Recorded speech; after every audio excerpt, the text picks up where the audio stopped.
Well, good evening, everybody. Welcome back, Tracklicious server. We have the GT3 Enduro Round 7 at Spa-Francorchamps for the 2022 Winter Championship. Right now, I'm just on board as we're about to end free practice and go into quali. We have Bronson Turner of Stooch Racing McLaren and his teammate, Aaron Calcoon. Brand new drivers to the league, and just wanted to give them a shout out there that we got some new people, new blood into the series. We also got Kevin of Triple Cross Racing, Stephen Curse of GPX Racing, and I believe that might be the last driver on this. Oh, we have Richard McKay of McKay Racing. So a lot of new people. A lot of new people joined the league this go around, and we have Andreas Masachero rounding it out for us. Not as a new driver, but of a Steez Nation, hoping to make some good points this go around. Just want to give a shout out to Milo the First, Echo Lars, and Box Motorsports, and Sun Yitka.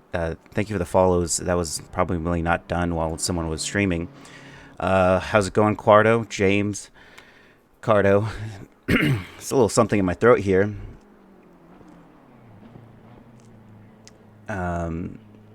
Yeah, SGR, those look really nice. I kind of want to take a closer look at them, but we'll wait until everything gets started here.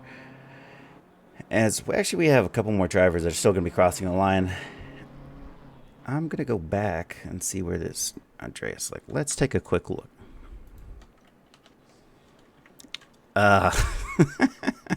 Might need that.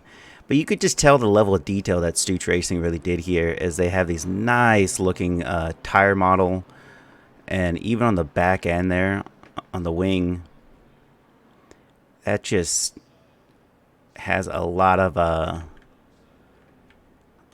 just like a nice accent to it. And maybe rounding it off. We still have a little bit of time before quality's getting underway. Ooh, there we go.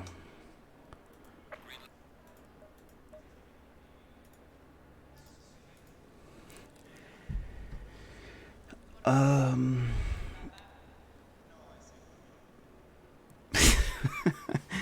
don't think I need a tequila. It would be nice though.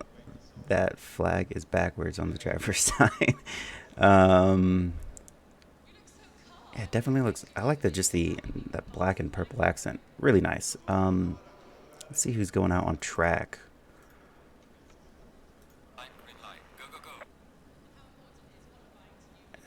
18-minute qualifying. It looks like 18-minute 30. Not sure how that's going to be divvied up here. Oh, you know what it is? They're waiting a full amount of time. Let's go on board with the Carnes there. We got guys lining up at the end of the grid, so that way when the first set of drivers have the amount of time able to switch out their loadout, so they can their setup, so they can get back out there on track in the qualifying setup versus a race setup that they might have been running. And you know, that's a great addition to the qualifying. Had I been around for the driver's briefing, I probably would have known that. As we go out, we have all three drivers of CC Racing right there at the front. But it looks like Andy Oak or not Spool. I'm trying to think of who the driver that is right there. Oh, that is Edward the Train of Royal Racing. Looks like they just rounded out a full team there. That's Spool, Andy Oak, and Edward the Train. So following really closely, these guys are going to definitely have to give up some space when they go through Sector 3. Racer 6311, how's it going, man? Welcome. Nice. And joining me now is the... You know him? You share your screen. Yeah, you know him. You love him. It's it's Constable Cody Wassum. Constable Cody Wassum joining me here in the booth as my second commentator.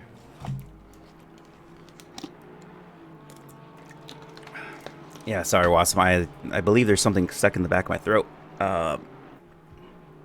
as it is just woke up a little different.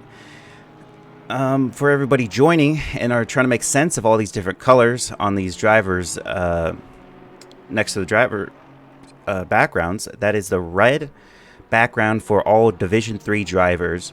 They might be a little bit slower, but they are still mostly competitive. And then you have the Division 2 drivers in the silver background. They will be going out next. Whoa! As we see Edward the Train go off right there. At least he didn't hit that wall. A lot of exit there for that to happen. And then we have the white background drivers of our, what I'd say are aliens, the guys at the top putting the fastest times out there. So they'll be going out at the end of qualifying. I believe it's going to be 7 minutes each, or 6.5, 6. I think maybe 6 minutes. For quality, each division's getting 6 minutes. All right, give them a little bit more time. Spa is a track where you need a little bit of time. I believe it was stated the session's 19 minutes. The first minute will be a dead minute, which we've already seen happen. But the first minute was just dead to give the third division guys time to adjust their setup and everything. And they went out at 18 minutes. Division 2 will go out at 12 minutes and Division 1 at 6 minutes. All right, making it. Am I allowed to join if I can't make every week? James, yes, more than there's drop weeks, and you're more than welcome to join the GT3 league as well as the GT4, which is a very successful GT4 league. Mind you, we're on board with Matthew Haight, who's one of the drivers for CC Racing, who's going to be on his hot lap right now. Let's see how he fares out in this his endeavors here. Now, Wassum, as you're watching on board with Matthew Haight, is there anything you would do differently, or are you seeing he doing correctly?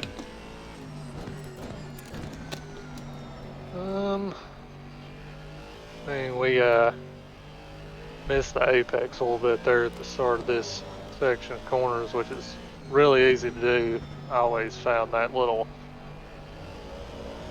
I don't know if you would call that a chicane. I don't know the actual name of the turn, but it's pretty tricky as you're carrying a lot of speed down the hill and through poo on it. It's kind of tricky to spot your turn-in point, but most important here, I believe this is his first flying lap. So Yep. it's we've said it before, you're going to get here they might get 3 laps. I don't know. I think they're only going to get 2 laps. He did a 224. Yeah, I think he's only going to be able to get this one last lap in. Yeah, I think we've said it before. If you're going to have a chance at 2 flying laps, you kind of want to take it a little bit easier on the first one. Just make sure you get a time down, because you don't want to invalidate both laps or invalidate your first one, then be under pressure on your second lap and be in a situation where you feel like you can't push as hard. Because And there you go. Matthew Haight already invalidating his lap.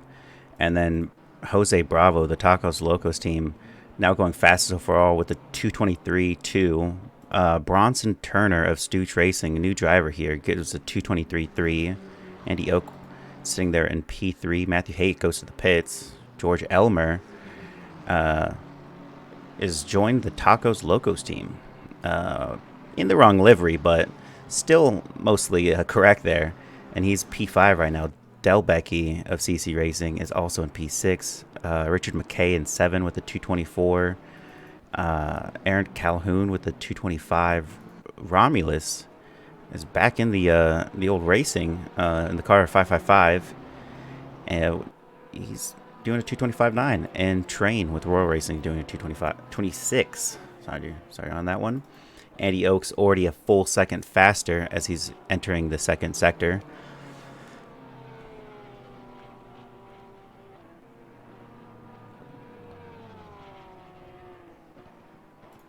And yeah, we can see a few of these guys invalidated their lap, and oh yeah, like I was saying, especially at Spa, track limits will get you a lot, and laps won't count. And ideally, you want to set a nice banker lap in your first lap, and then kind of just go out there and throw everything you've got at your second lap. But Ideally, you would. And it looks like Stephen Kirsch is car number 88 that's still in Sector 2. He's going to be the last driver for Division 3 going across the line. Hopefully he can set something because, as you said, Gabe Carnes and Stephen Kirsch and Santiago Roscoe and I think that Stefan Buckley also have not set a lap yet. As Andy Oak goes across the line, going fastest overall with the 221. I don't believe anyone's going to be able to touch that time, even though some of these drivers are going to be going across. Aaron Calhoun is about a full second faster, losing it a little bit through that corner.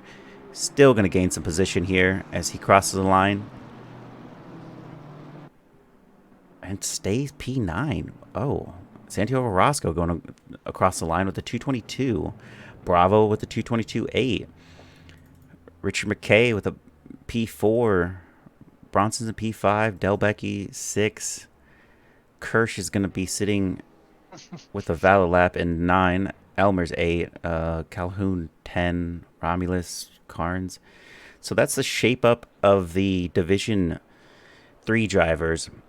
And going all the way at the bottom, we have Stefan Buckley, who was disqualified.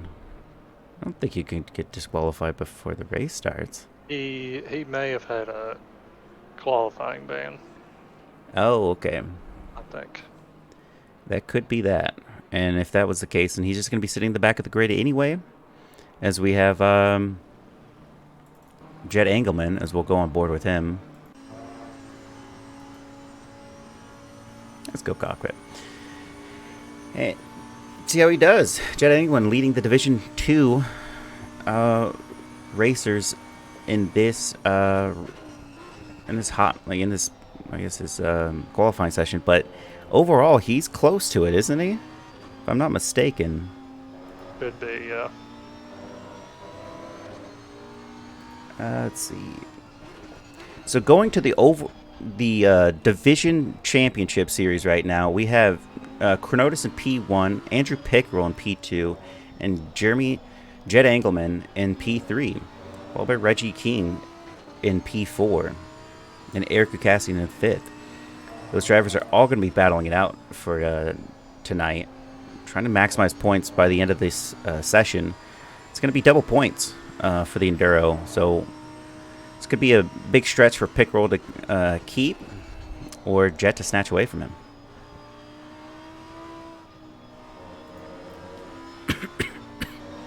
And Greg Garrett, thank you for the follow. It's a little bit late, but for us to notice that.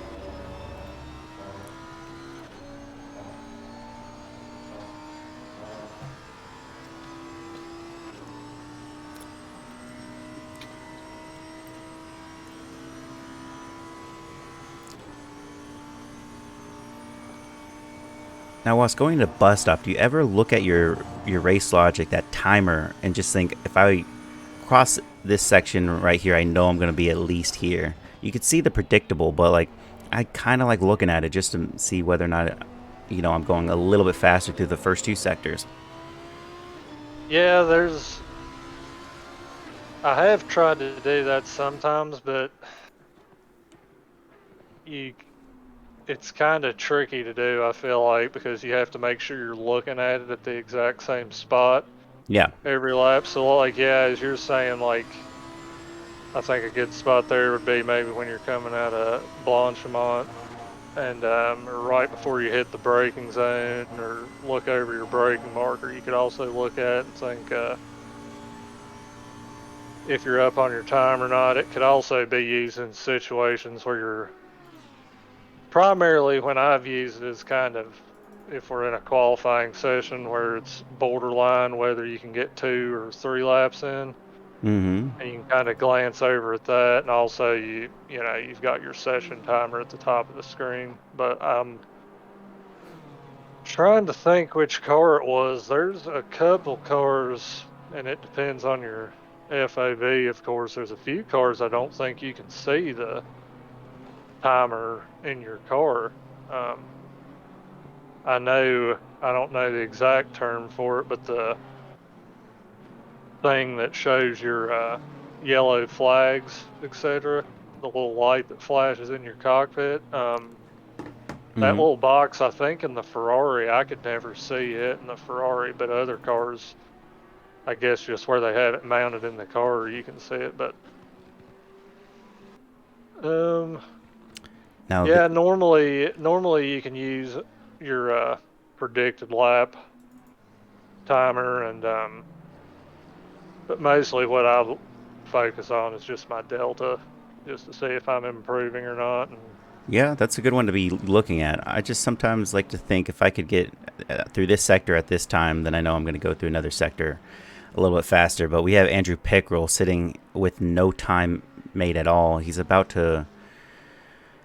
I don't know if he has exactly the amount of.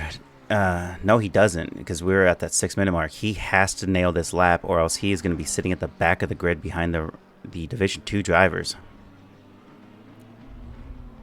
yeah, see, this is personally, and I think a few people all across sim racing or real life racing would agree, these are situations you don't want to be in Woo! where But you're cut. situation he improved upon there Wow, was 220 overall, fastest through very sector nice. 1 and 3, as he only needed that one lap. Chronotis is sitting in P2, Jet P3. So we have a repeat of their Well, actual overall standings for the Silver League. Andrews 1. Oh, sorry. Chronotis is 1. Pickrell's 2. And Jet's 3 in the overall standings.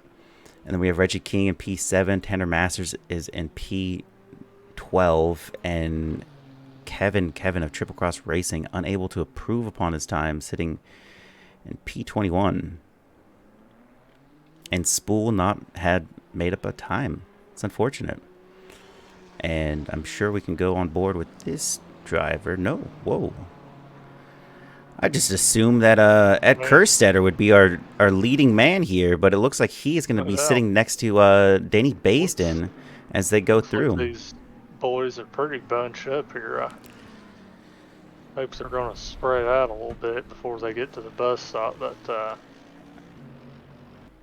McKessie's starting his lap here. I'm interested to see what the more dominant car is going to be here. I think Yeah, if Christian McKee. obviously with these Division 1 guys,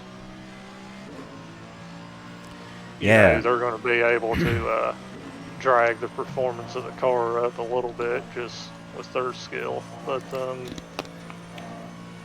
Well, I mean, we got Christian McKeezy, whose teammate, Will Campbell, is just right behind him by a car length. We have Gage Gonzalez in the middle of those two on their hot laps. But one of the more notable things to know is that Will Campbell has an entirely new sim rig. oh boy, So he's going to be fighting his controls as much as anything else, unless he is able to quickly attune to that new setup.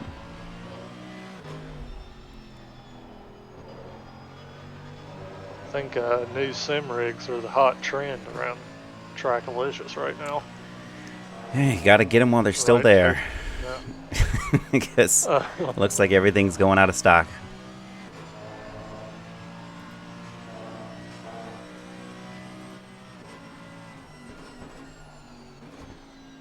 Yeah, these guys,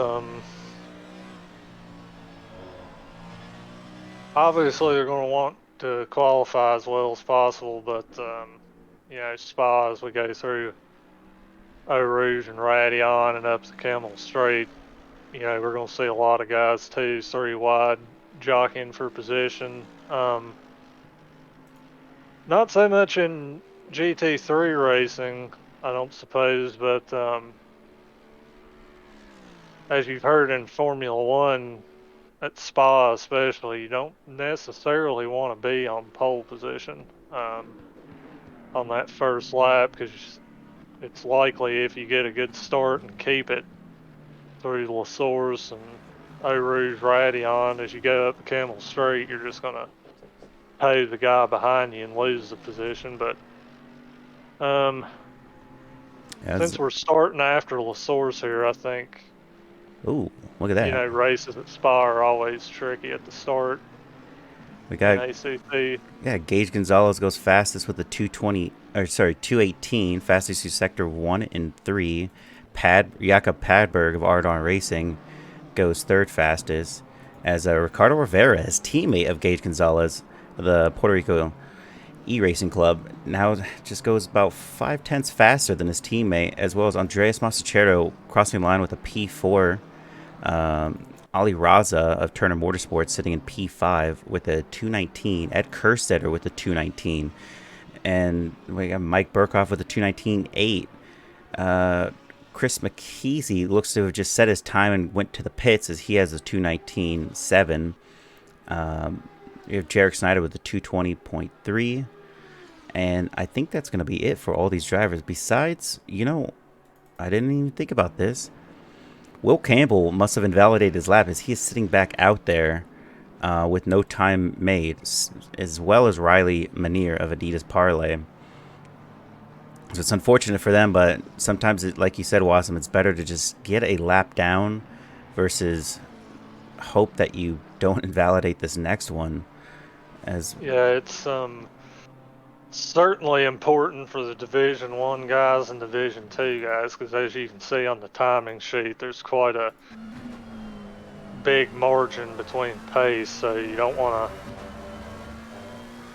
to, if you're one of these Division 1 guys, you don't want to get out here throwing it around too crazy and invalidate both laps and end up starting at the back of the field and having to fight your way through guys that you've got a pretty significant pace difference over.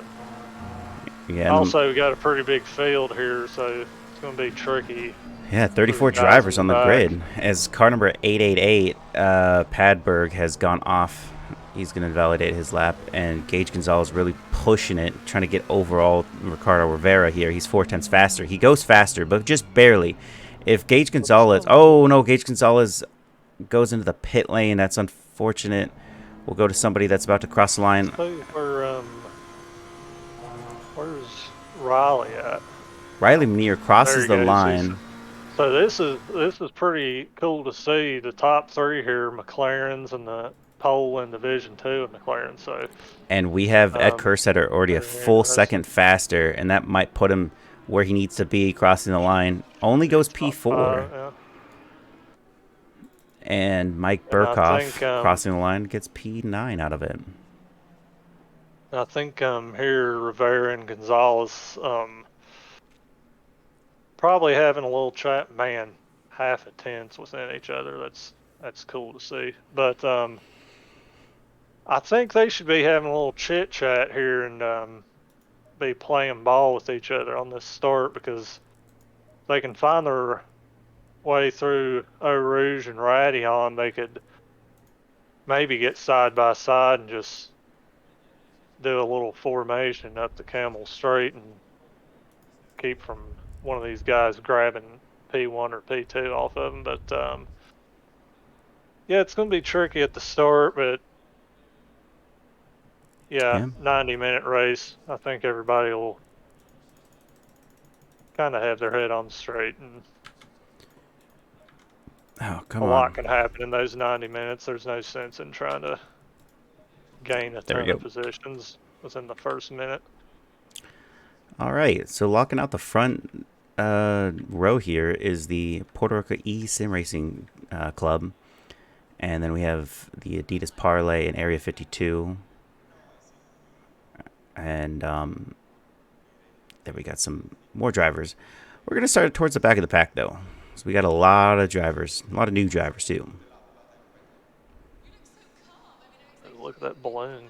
Can we get a hot air balloon cam in this race? Oh, wouldn't that be something?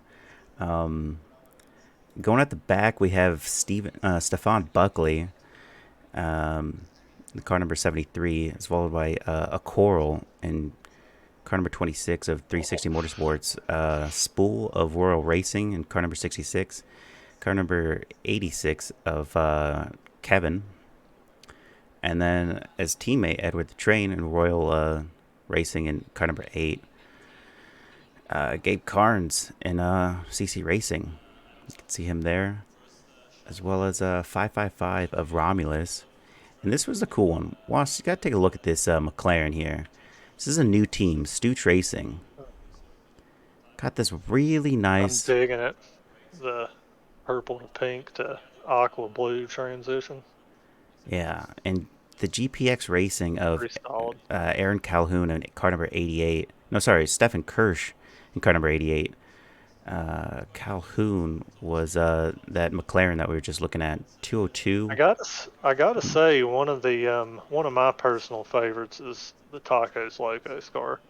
Well, they changed that up. That 202 is That's the old one. yeah, that's 202 of George Elmer and CC Racing of Matthew Haight. 222 I is Del like the Becky. CC Racing, what we've got on the splitter here. Yeah. If you can look at that real quick. Grass eaters. We're going down the clock here, but we have Tanner Masters in car number 90. Car number 81 is Bronson Turner. And then we have car number 916 of McKay. That's the new Tacos Locos. As they sit together, we have Jose Bravo and Santiago Roscoe, as they've just changed their livery. Reggie King of Turner Motorsports, and Andy Oak in car number 19. Car number 55 is Erica Gassian. Car number 82 is Jason Provolone. Car number 747 is Jeremy Engelman. Car number 42 is Cornotis. Car number 85 is Jarek Snyder. Andrew Pickrell in car number 33. 24 is Chris McKessie. And we're off. That's, you could only get to so many of them. We have too many people on the grid this go around. That's what I'm really thinking is happening here. You can't have too many people. We're getting so distracted by these beautiful liveries too. So it's really the guys running these nice liveries. It's their fault. Yeah. Their name didn't get mentioned. So. Oh. I think I would talk a little faster if there wasn't something seemingly just stuck in my throat.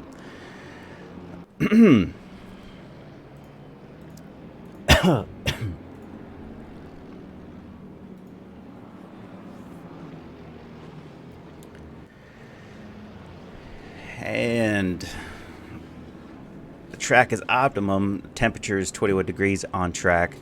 Looks like for the next 15 minutes we're going to get sunny, cloudy skies. I am not the weatherman. I'm just reporting it. With a full 90-minute endurance race underway, we're on the out lap, ready to get started here. The formation lap, I should say. And we have 35 drivers on the grid. Now count that, folks. That's 35 drivers at the start of this race. We're definitely going to have to take a look at that number at the end of this race. Some people may not stand the fortitude to go the distance. I mean, anything that happens on turn one could easily make or break someone's race. Yeah, it's pretty. The first lap at Spa on ACC, I feel like, is always a little crazy. Tracks like Monza always get the attention for turn one craziness, and rightfully so. But where we're doing a rolling start here, and we're starting after Lasour's, your first turn you go through is the bottom of the hill and hit Eau Rouge, and that's one you don't really want to be going side by side through, which sometimes you don't have a choice. It's really a corner you have to trust the drivers around you as well and give each other a little bit of room. But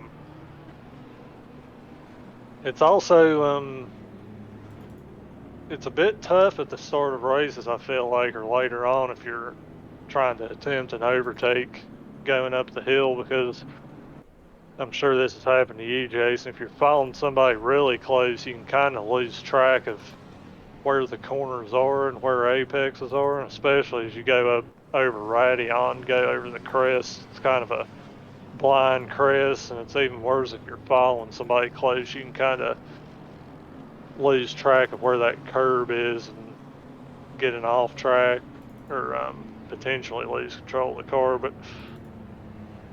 all these guys here have been doing this a long time, done dozens or hundreds of laps around this track, so I think right now if I were these guys, I'd want to just make sure I keep the car in one piece around the first lap or two and just kind of settle into a position and figure out what my pace is like. But 90-minute endurance race here, so we've got some fuel strategy that can come into play here. Again, off-track penalties. Hopefully we won't see any of those, but that can be a pretty tough penalty at Spa with the long pit lane. But all bunching up now, going into bus stop, doing their final checks, getting a drink before the start.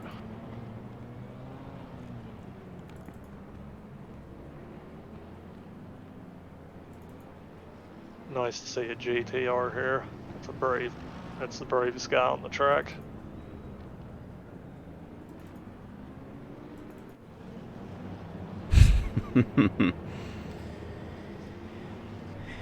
Yes, it is. That man has more patience than I do, I can tell you that. And we have one driver, Andy Oak, who is in the pits. Unfortunately, he must have missed his box and is going to have to start from the pit lane. Maybe a blessing, though, as we're about to go underway at the start of this race on the very first lap. And Ricardo Rivera on the inside line is Gage Gonzalez going to let him concede it as we go green, green, green.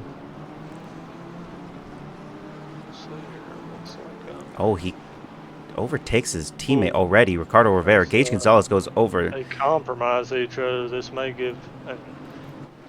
Looks like Riley Manier got a little out of shape there, and it's let Ed Kersetter by it. A little bit of dust getting kicked up, but they're about to go okay. 4 wide right there. Almost 4 wide. I believe that's Lewis and Engelman there, as Engelman thinks better of it and backs out of it. Still clean down the board.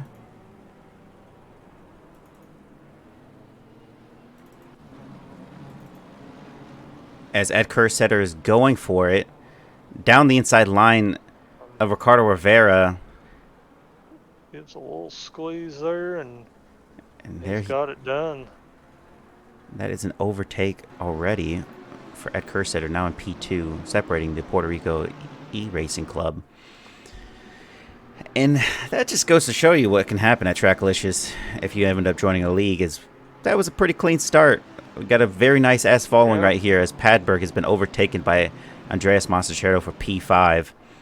And they're still going to be going. As I spoke too soon, we have Matthew Haight off the corner there as he has had a contact with literally nobody. Just want to inform that there was no incident that took place. That was just him off track. 232, yeah. He must have just spun out there.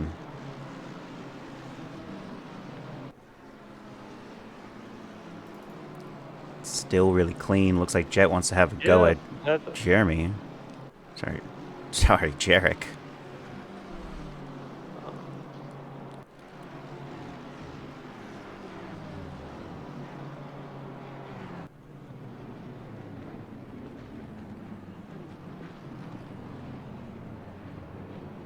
And there goes Eric Cassian a little wide.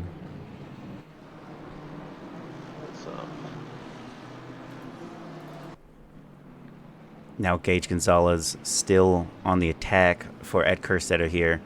Riley Manier holding P4 still able to keep that clean. Gage wants to be really, really clean through Eau Rouge and Radion here and keep his momentum as he might get a nice run on Eric. There he goes. Here. As he takes the outside, we're going to see a drag race up here to Lacombe. He's got to give him the braver on the space, though. brakes here. As Ooh, it's still close. Oh, Riley's going to get through, and Gage is going to sneak through. So he gets up on the curb. And Andreas is taking a look at this, and he's going to get closer. And there goes Riley Manier overtaking Gage Gonzalez. Now, man. Andreas is now going to have a peek at that. We have Ollie Raza next to Chris McKeesey. I think he overtook Will Campbell for that position.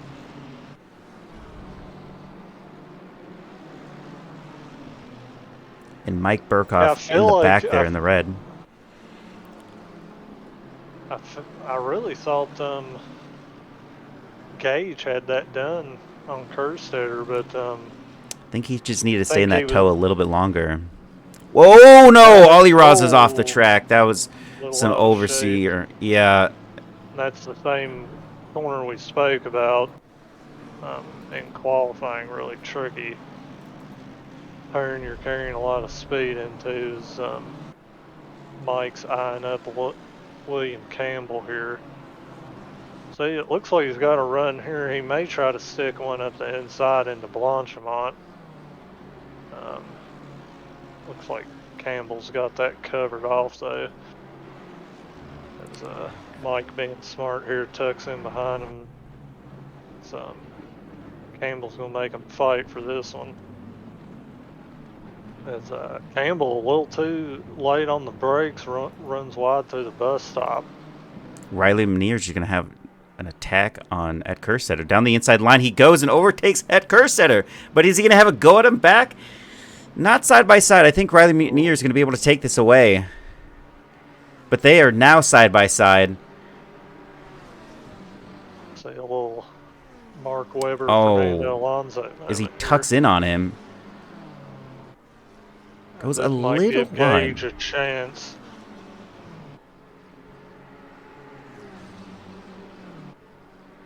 Gage takes the outside again. Might be able to pin him in behind Riley. Oh no, it looks like Ed Kerstetter. Ed goes for one on Riley. These guys elbows out for P2 here. Rivera's loving this right now. And so is Andreas Montecherto in the back there as they tuck back in. Andreas goes down the inside line. Wow. Going to be overtaking Gage Gonzalez for that position. It looks like he already has it done. And he does. As Gage goes off. Gage goes off, man. Oh, my God. P2 to P5, I think. That is a rough start for Gage Gonzalez. Yeah, he's been put in some tricky situations here because I feel like he does have a chance to get by Kerstetter, or he did, but he's kind of in one of those situations. He's got a car in front of him he can get by, but the car behind him is also sniffing around for the position, so you kind of have to go for a move, or the guy behind you is going to go for a move. And it looks like Alex Coral's going to do it. A Coral now side by side with Delbecki going into Sector 3. It looks like he has him on the outside, and he does. It's a good move by 360 Motorsports. As Matthew Hake gets tries to overtake Kevin there. Nothing really happening.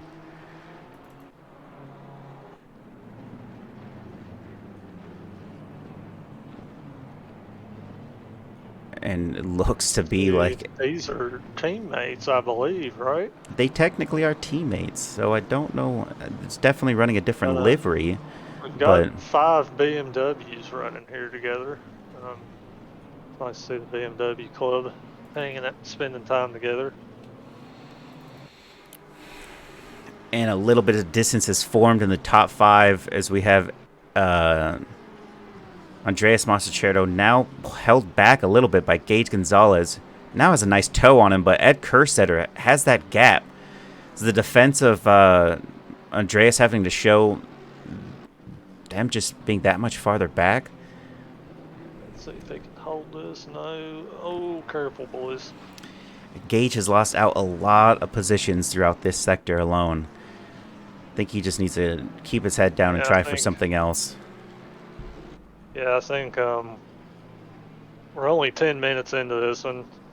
I think Gage knows he has the pace here. He just needs to take a breath, settle himself down a little bit, and let the rest of the race come to him, because I do think he can fight back up to P2 or P3 at least.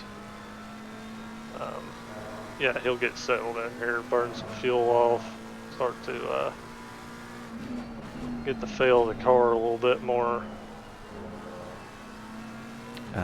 Real Team Zen, Also, I thank you for the believe follow. here soon we also gonna start getting dark a little bit, so we could, and our drivers know that, so some of these guys I'd say probably have set up their tire pressures anticipating a drop in track temp. We've already had a So 1 degree drop in track temp. yeah, so I think many of these guys, they may be running on higher tire pressures, because we've seen quite a few of them sliding around a little bit. As Gage is going to go for a move on the outside into the bus stop. If he can keep his nose in it, he'll have the inside for the second part. But and it looks like just he's going sizing to... up a move here. Kind of trying to throw Masachero off balance a little bit. It's not going to do too much But, as Andreas keeps that inside line. But that... And Mike Burkhoff going for the Gage overtake on one of the 360 cars. Oh, no, he's a little slow. Nice switchback. And there you have it. It's unfortunate for him. And Andrew Pickrell now sitting in P12. Like Jarek Snyder's right there. Yeah, I think Jarek qualified behind Pickrell. I think Pickrell probably didn't fight him too much. They're in different divisions, but I think he does have the pace. He could try to get back passes. We have a yellow flag. Here. Yellow flag at the start, that first corner, and that was Romulus going into the pits for that.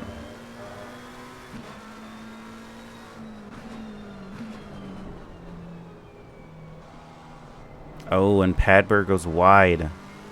Opens the door for Jarek there. Now, going off the charts there, Wassum, we have Andrew Pickrell now sitting in P1 for the Division 2 title. And we have Jose Bravo in P17, also sitting in P1 for the Division 3 title. But Jet Engelman is less than 4/10 off of Andrew Pickrell, so can't be feeling like he's going to walk away from this just yet. Especially with that pit stop.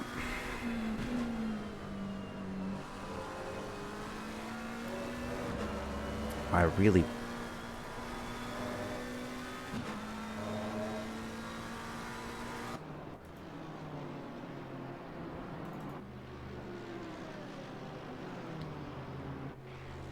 And here's Mike Burkhoff again, still sitting on the attack of these 360 Motorsports drivers. Both of them ahead of him. Will Campbell and Chris McKeesey just barely ahead of him, with Ollie Raza coming back from an unfortunate off-track incident that has put him down in P9.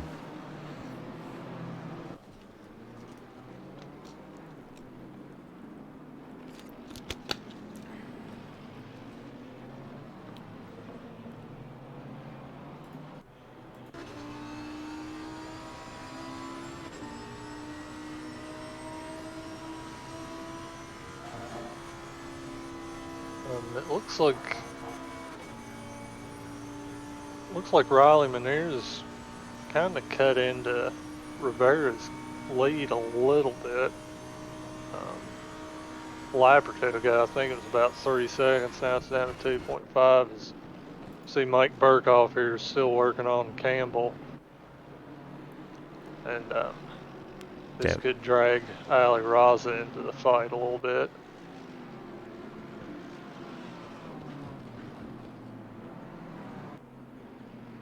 So we have a yellow flag at the top of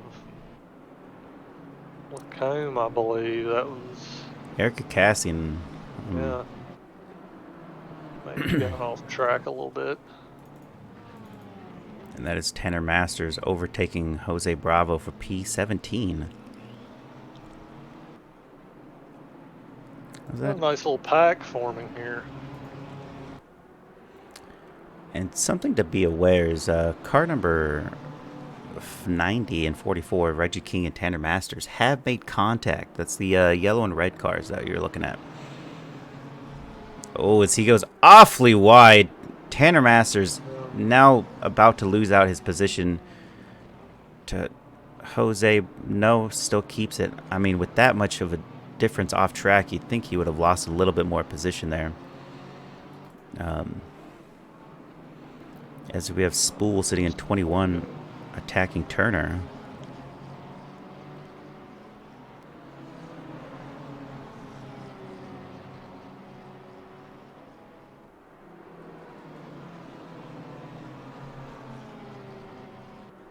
We have some cars in the pits right now.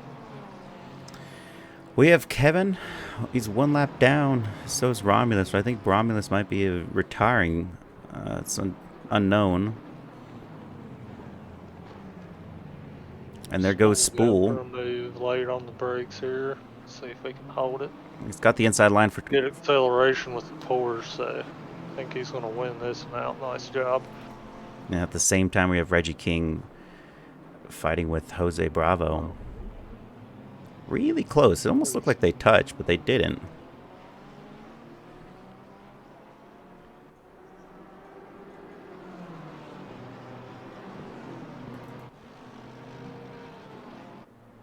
George Elmer. Whoa, that is that Calhoun. Aaron Calhoun just staying way too close to the inside line. Loses out that exit speed and overtaken fairly easily there. So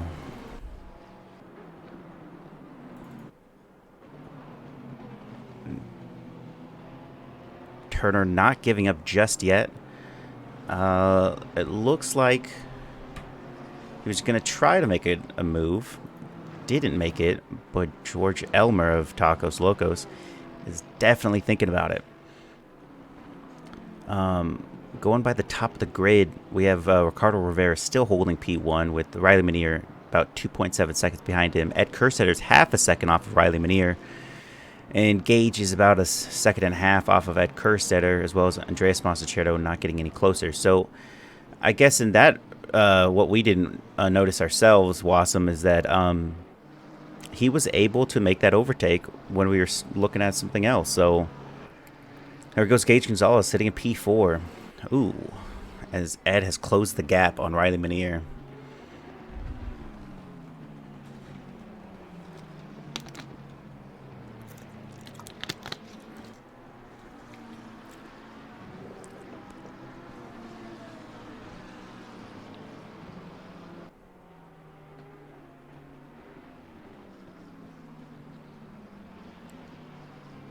Nothing yet.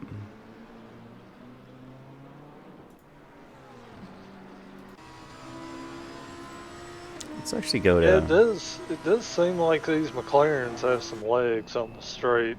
I think that's one reason we've seen them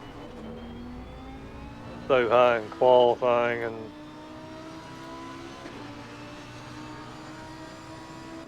we've seen a lot of moves early on from those McLarens as Masters here going for a move on Jarek Snyder.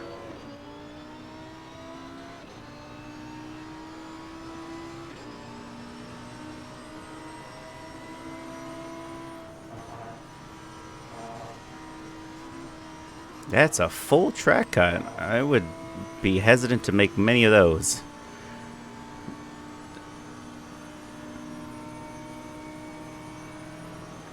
And there he goes. Run. If they can hold it here, Jarek's gonna make him work for it. I think Jarek just keeps it down. But the pressure built. Oh, it's car number 8 of Edward is in the pit lane. We have lost one driver so far.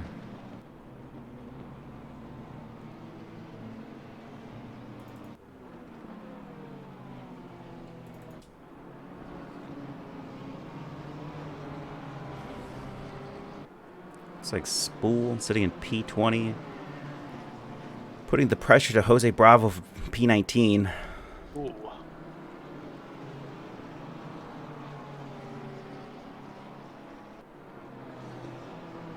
I'm enjoying seeing the little packs we have forming here. Definitely see the same pace out of some of these drivers. As Turner goes down, might overtake Spool there. Looks like he does able to get through that.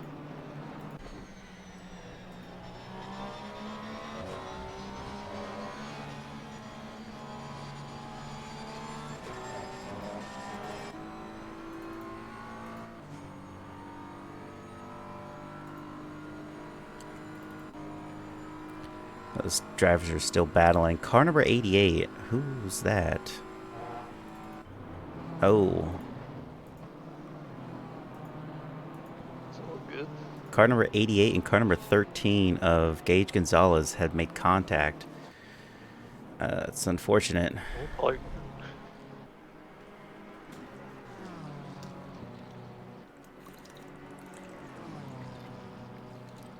Whatever incident that occurred. Sure, he's going to go for a move here. Yeah. Backs out of it. That time, that damage or whatever occurred between those two drivers was enough to allow Andres to get really close to Gage Gonzalez. Something he probably didn't hope for.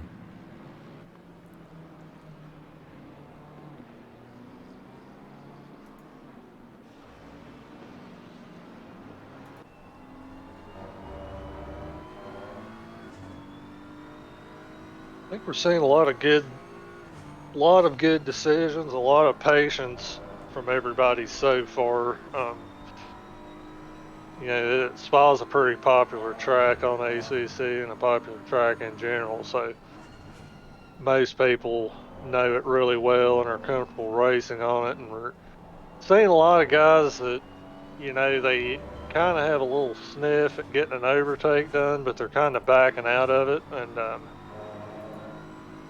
just leaving it for the next lap or the next sector. But Ooh, good to see that patience out of these guys, because you kind of get the sense that they're just who is that? being patient and setting up a move. Yeah, that was Andrew Pickrell had gone off, and he has dropped down the order to P14. Jet Engelman now sitting in P1 for the Division 2. Jason Provolone in P2. They're just, you know, rough. Yeah, He's about 10 seconds behind them, but he's gonna have to fight Chronotis, but in front of him. As Provolone did get that overtake on Padberg, so that was good for Turner Motorsports there. And then Reggie King eyeing up a move here. Yeah, that's always an awkward section of the track, because if you can get the run out of Stavlo, that's a tight one. Yeah. These three have been battling for a while. If you can get a run out of Stavlo there onto the long back straight leading up to Blanchemont, it can be a pretty... whoa. Oh boy, he's 3 wide here. And I thought Turner had that going into it, but they're still 3 wide. There's 3 wide into Eau Rouge. It almost looks like it's going to be a possibility. I hear you, boys. Let's go for it. And here Bronson goes through. Being smart and backing out. Backing out, but Turner made the most. I think he played that really well, going ahead of these drivers. Seeing a lot of battles on track right now. Pickerel's caught up to Chronotis already. Padberg right behind him. And I think if you're Pickerel here, obviously he's had some type of incident and dropped back, so he's probably feeling a little extra cautious right now. But I think what you're seeing here is, if all these packs that are forming, if you catch up to a guy and get a chance, you're going to have to kind of go for it straight away, or the guy, you're just going to get backed into another guy behind you and possibly end up losing positions. But yeah, as Gage lost that, he He understands that completely. Yeah, exactly. You kind of get put into situations where you either send one or the guy behind is going to send one on you. But again, we've still got well over an hour left here. A lot of things that can happen. Potentially see different fuel strategies play out.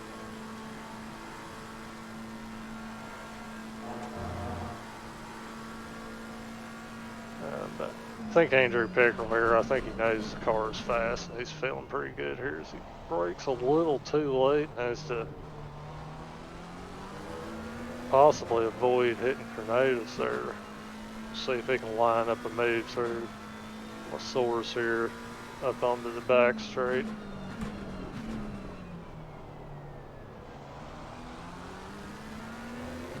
Really gentle on the throttle, don't spin the wheels any.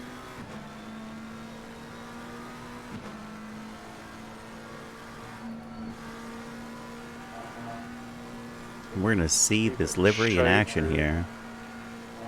As the driver ahead of him definitely has a message to send to anyone that gets too close.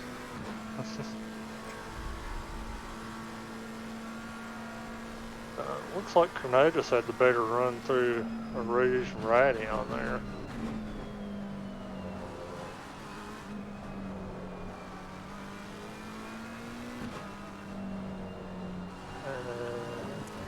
Still a little faint, but he's approaching.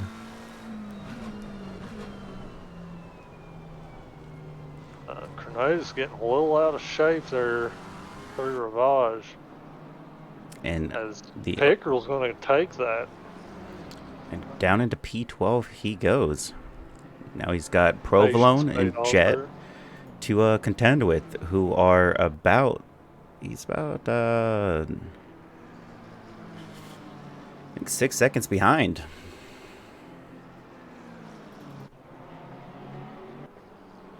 As there's no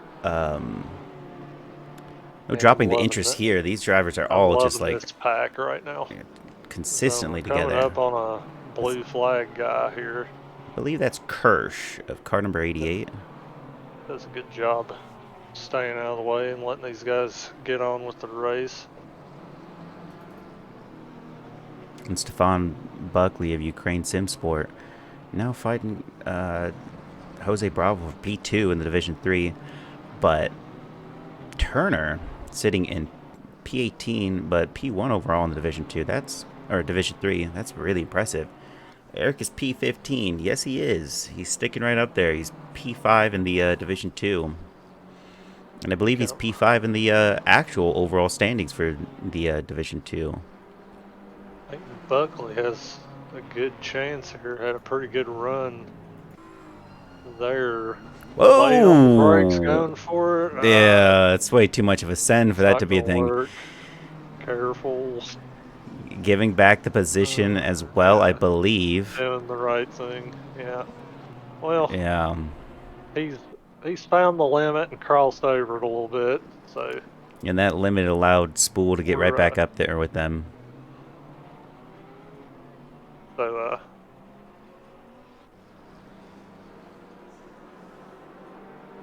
Now he knows how late he can't brake, so you got to be a glass half full guy.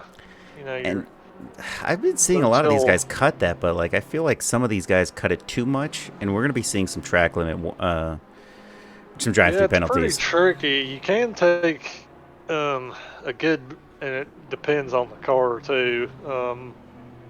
You can take a pretty good chunk of that curb in most cars and not get a track cut, but typically what you want to avoid is getting all 4 tires onto that curb because you know, the left-hander part of it, if your right-hand tires are touching, it's probably going to pop you for a track cut. Oh no. Okay, for a second I thought that Buckley was going to be getting backed up in the Spool. And Jose Bravo doesn't...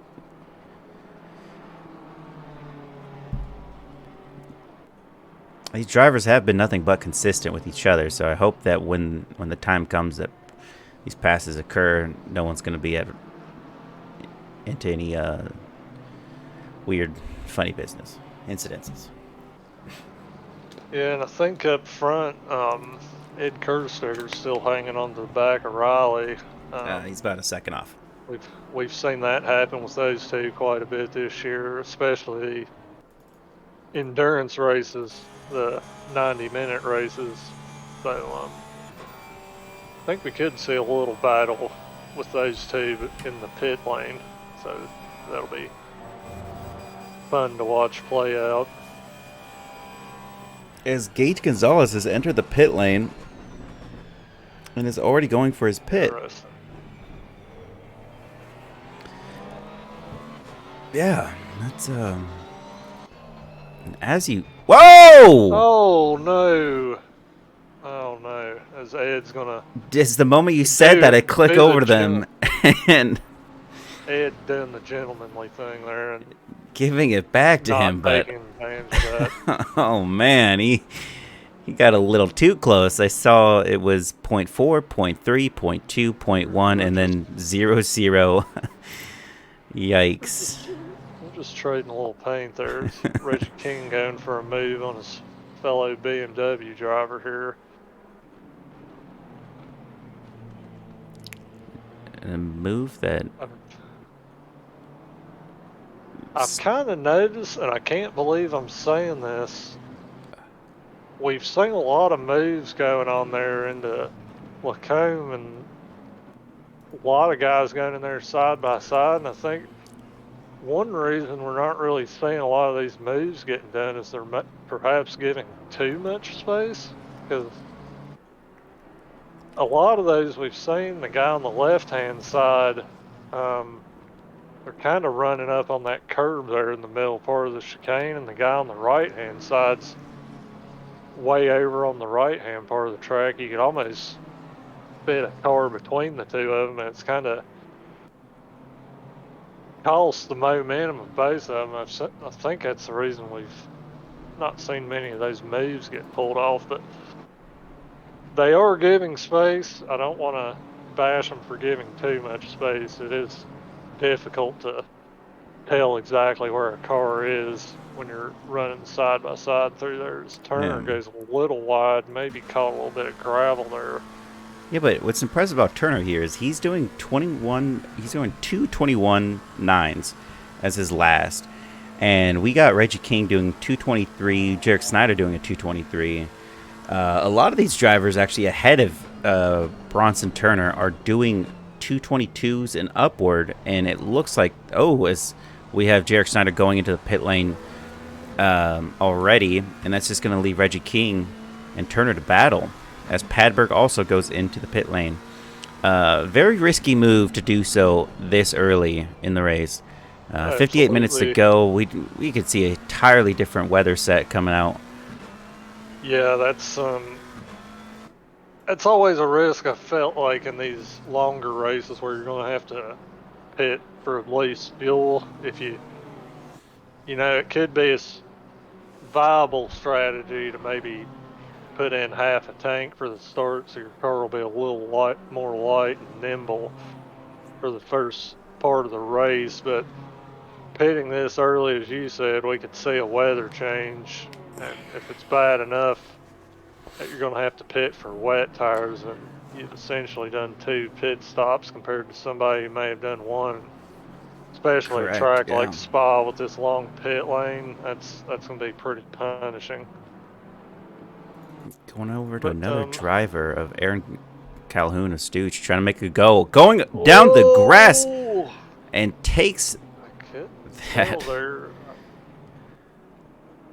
Did not look good, but George Elmore of Taco Slick was also going to overtake him, as well as Kirsch. I don't believe he's on the same lap as him. He may have been. But, yeah, just all out of sorts for this driver.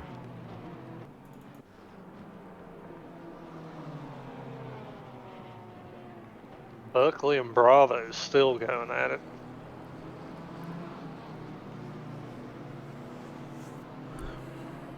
Almost like these guys have a string attached to their cars.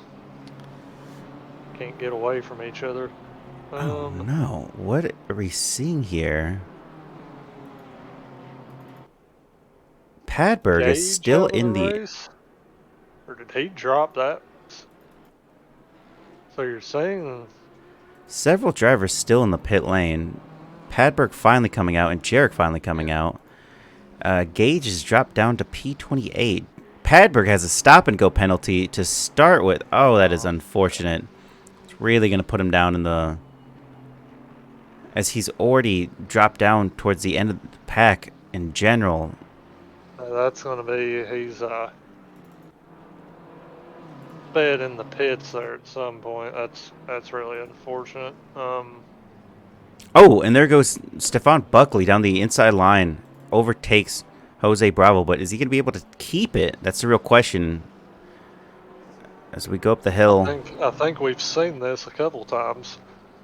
These three following close, they all keep in shape here. It looks like Spool has a really good run through there, but hopefully the top end speed of the Porsche won't let him down here, but he's going to get a nice little toe. We'll see if he can go for the move here. I believe he's just going to stay with it. He's going to tuck in there. Yeah, they're...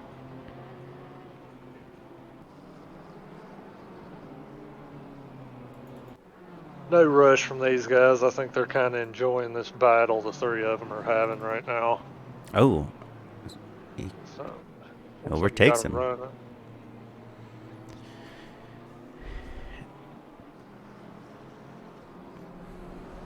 Looks like Bravo's just trying to maintain pace there with him.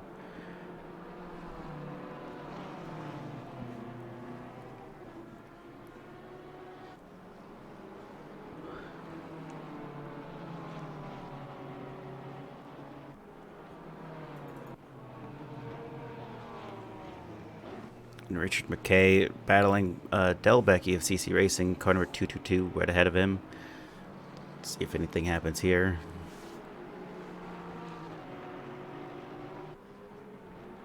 I mean, props to Ricardo Rivera. He's sitting a full 8 seconds ahead of Riley Minier in P2. And Ed Kerstetter about half a second off of Riley. As we'll go on board with that. See what happens.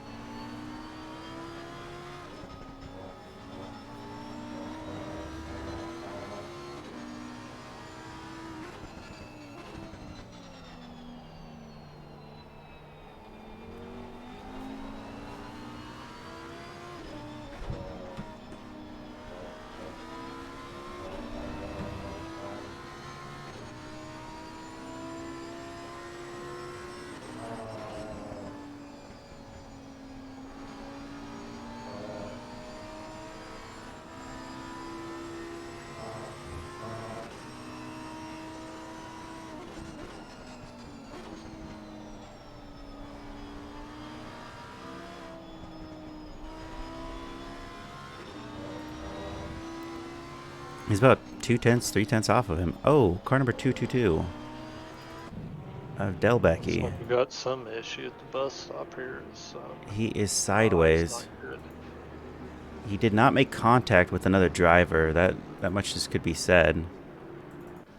But he's probably just got all out of sorts going into that corner. I know I've had that mistake. Ed Kerstetter now just a full 2/10 off.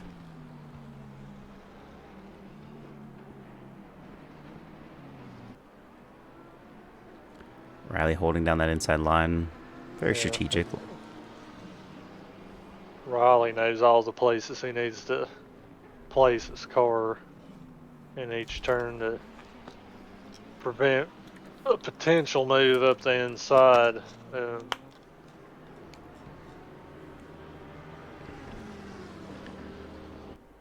I just think that McLaren's got really good top speed. Because even we saw it a little bit there through Blanchimont, but even sitting, a couple car lengths behind in Riley's toe, Ed's not really able to get much of a run and have a chance at getting his nose up to the inside. But I think this is one. Both these guys are pretty smart. Definitely consistent, not to mention fast. Somebody at some point's gonna have to pull the trigger on a pit stop, and that's not an easy decision to make because there's always the chance of coming out behind some traffic and losing a position, or I'm going. we could see some guys wait to could see if Ed waits to see if they start catching some back markers here. That could be a chance. Maybe it's going to be Riley will get shortly. caught But Gage Gonzalez is going into that first. Is Jay Guzman Gaming. I'm going to make it to the board today. I don't know what that means, but welcome for a first-time viewer. Still nothing going down, but what we do have something going down is Jose Bravo looked to have a move at Spool, but Spool still stays ahead of him. Chatter's board. Okay. Whoa.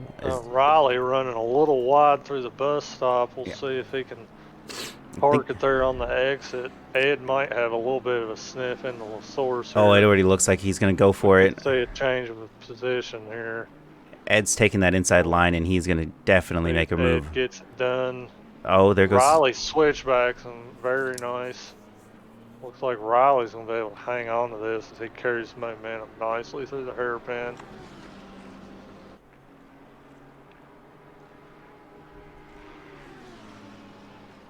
Oh, Ed's whoa. still close. That's going to be an off track. That's definitely an off track. This a league Tracklicious runs? Yes, it is. This is the GT3 Tracklicious Sunday League race, as well as we have the GT4 Thursday Tracklicious League race, and the Endurance. It's this Saturday, I believe. It's a solo 2-hour, 30-minute endurance event. And Sword and Keyboard, hi, how's it going? And Eric Ucassian's in the pit lane, as well as Aaron Calhoun and Stefan Kirsch. Spool goes in the pit lane. That's kind of surprising. He had Jose Bravo that he just beat there, so I wonder why he went for that. He may just catch his breath. Those guys have been...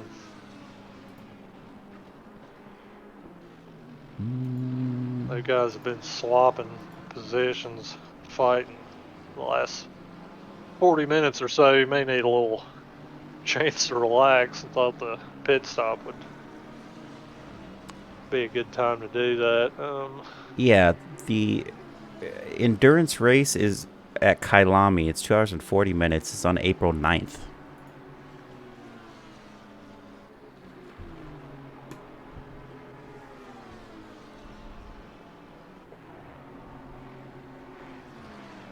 That was just to answer somebody out there. Are we seeing shades of today?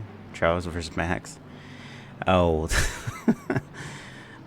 Well, there goes Ed Kersetter. Ed pulls the trigger. And as I said, they were starting to come up on some lap traffic there. So this is a good chance for Ed if he can nail his pit stop. If Riley just gets held up by half a second or a second by some of these back markers, we can see a change of position through the pit stops. But I don't know. I don't think Riley will really be in a big rush to come in the pits. We saw in our last 90-minute race that Zolder Riley ran it to the very end, ran the last drop of fuel out before he came into his pit stop and gained, I think, maybe 2 positions if I remember correctly. So I don't really think he'll be in a rush here to respond to Ed's pit stop. Wow, and that's just one of those crazy things about Spa, is that we have Ed Kersetter, who had gone into the pits already, but is finally just now getting towards his box. And Mike Burkhoff, another driver that has gone into the pit lane, as well as Spool, McKay, Carnes. A lot of drivers finally pulling the trigger. And you'll see that one next to their name stands for the mandatory pit stop and whether they've done it. If it goes green, it means they've done it, and they will not have to serve that requirement. As we have now Stefan Buckley sitting in P2 of the Division 3, but he's also right behind the P1 of Division 3. So it looks like these two drivers are sitting at a 22.8 from Turner, 222.8, and Stefan Buckley with a 221.1 of last. We know who's faster right now, as just the last couple laps go. So we will definitely see a battle out of these two for the Division 3 podium.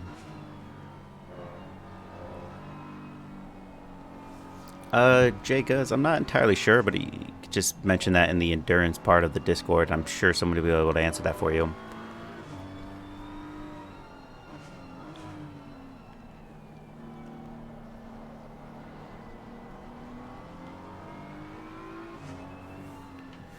It looks like Andrew Pickerel still has not been able to make up some pace on Jason Provolone, as he's 8 seconds behind him.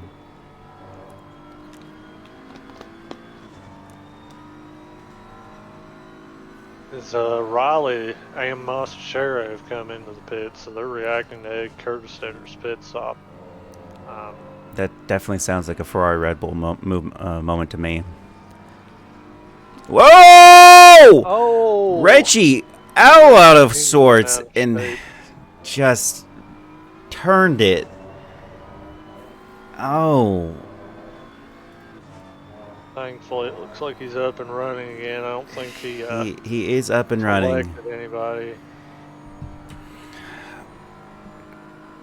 Yikes, as Miller points out RP to eardrums. Well, you know, things did definitely happen, and there goes Stefan Buckley making great use of his time and his focus, and whoa, as that CC Racing driver overtakes him. McLaren goes into the pits. Ah, okay, that was where it goes. Let's find Riley here, because him and Masachero have gone in the pits. I want to see. They are dropping down to P6 and 7. Let's see Provolone. See if we see where they come out in relation to Ed Kurtstedter, Pickerel, P10, Buckley crossing the line. So Riley Manier is still sitting in the pits. He's gonna be dropping down to P11 or 12.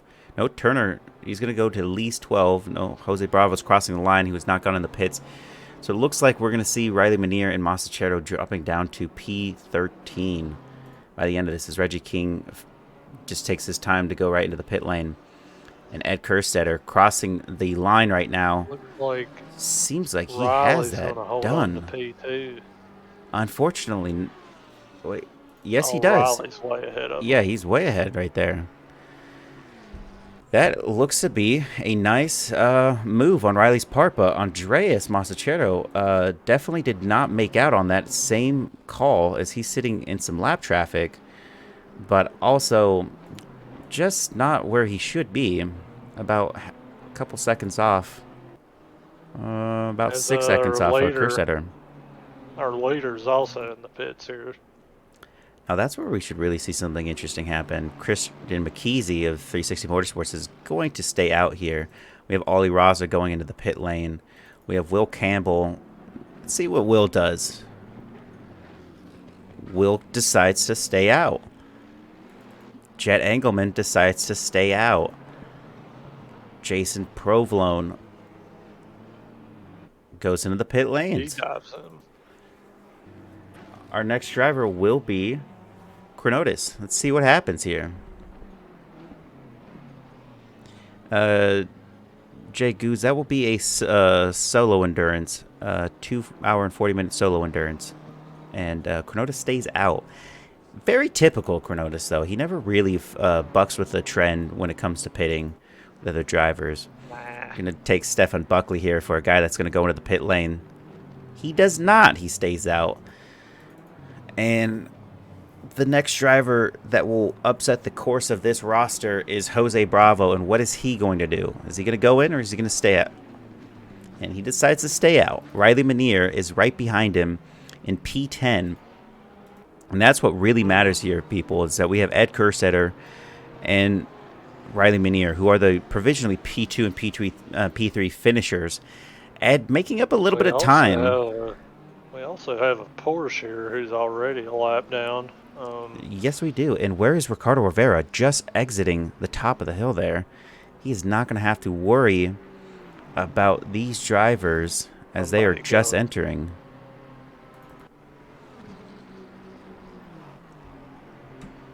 Yeah, I think Rivera really getting a lot of benefit of those battles happening behind him. He was able to kind of just check out and build a nice gap. So I don't think he was feeling pressure at all with the pit stop there. He kind of had a little bit of wiggle room as far as when to pit. And Oh, absolutely. We definitely saw that. Didn't need to worry too much about how long the pit stop was going to take. But you know what's an interesting thing that happened there is Jarek Snyder sitting in P19. Bronson Turner is still ahead of him. And that was a driver he was battling for position. Yeah, this is a Division 1 guy trying to get past a Division 3 guy. Solid drive from Turner so far. Yeah, Stu Tracing, the McLaren. And this is a... people look at this McLaren, it just oozes beauty right there.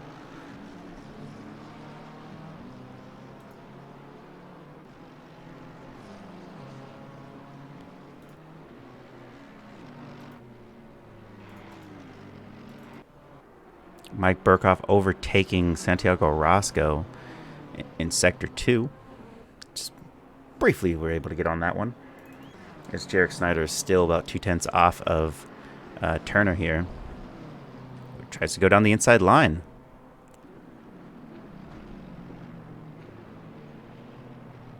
And there you have it. Wassum, like you said earlier. Oh, is he? Yeah, He's a running little really shaky. wide.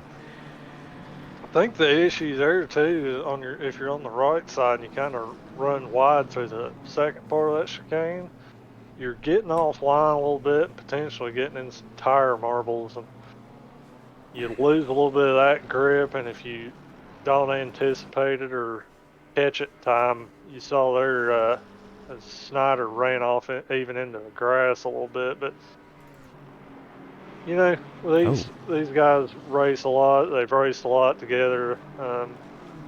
Like I said earlier, Spa, everybody's pretty comfortable and familiar with this track. So you have things like that happen, you make a little note in your head. Don't do that again. That's not going to work. And I've seen a lot of guys continue to make that run at that. We still have Jed Engelman in the pit lane. Buckley was in the pit lane. So 3 drivers still not. Whoa! As Jose Bravo gets overtaken by Riley Minier's lap traffic, but Ed Kerstetter almost getting a little bit of contact was about to be made there. You see the blue flags are out for all these drivers. That's 2 CC Racings in front of Riley Minier. And there it goes to show you the professionalism of these drivers.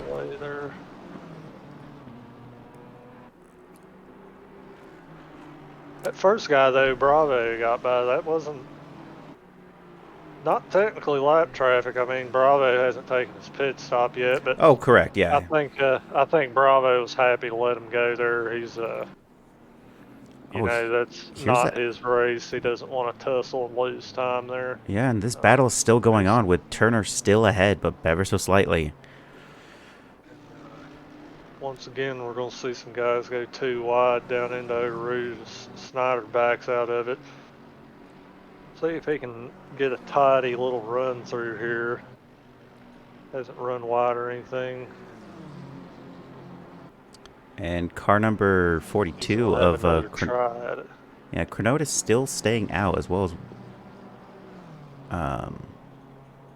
round 2. Whoa! Just instantly was able to get by there.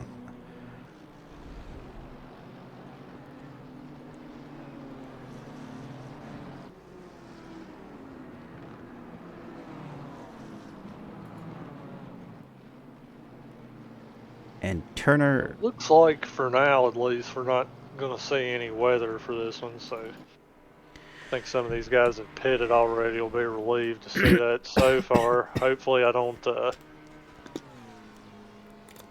Hopefully, I well, don't curse the guys here.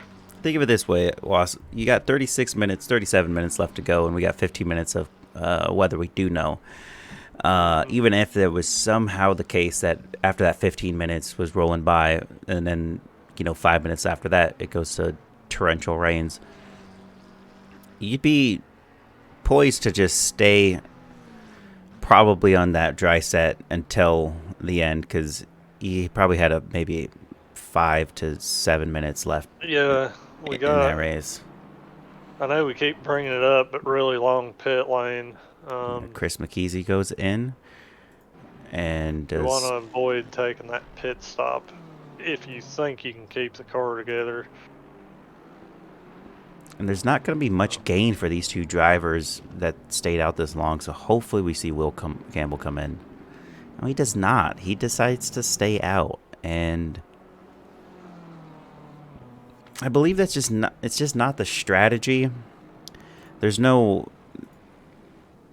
Looking at the board here, we have Will Campbell going against lap traffic, now holding P1 provisionally. He's got Well, yeah, not like a clear field ahead of him to be able to push. And his pace, while it is really good, is it going to be enough to well, overtake a yeah. lot of these drivers? The thought we just talked about it. The thought about staying out as long as possible more relates to whether or not it'll rain or not, which we just discussed. That doesn't look like it right now, but I mean, you get out there, if you're running late into a stint like this, you probably have 5, 6, maybe laps left of fuel at this point. I mean, you're running on a lighter fuel load and probably being able to put decent laps in. And I mean, if you're comfortable, if you feel like you're kind of in a rhythm, I mean, I don't really see why they should be in a rush to come into the pits. I mean, Yeah, I get it. It's if it's just not going to gain you anything, it's not going to lose you anything. well, that's the If you're feeling that's the good with the difference though. car, It can yeah. lose you significant, which we have seen time and time again throughout this season. Is that there's drivers that decided to opt to not to not go into the pit lane when they had the most advantage on their gap to another driver, and then seeing those drivers just cut that gap in half with pace. And that's when it really just goes to show you it's like you got to know when to pit, even if it doesn't seem like it's the most feasible thing to do. It might be the most optimal thing to do. Some lap traffic goes. See, Andy Oak lets him by.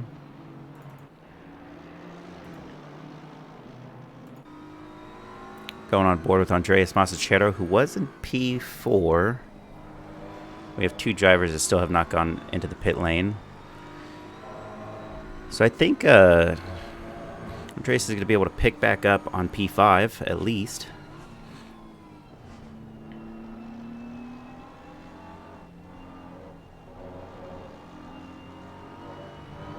If anything, watch them. I guess Christian McKeezy did the best undercut, as Andreas is now fighting a driver that he previously was not fighting for position.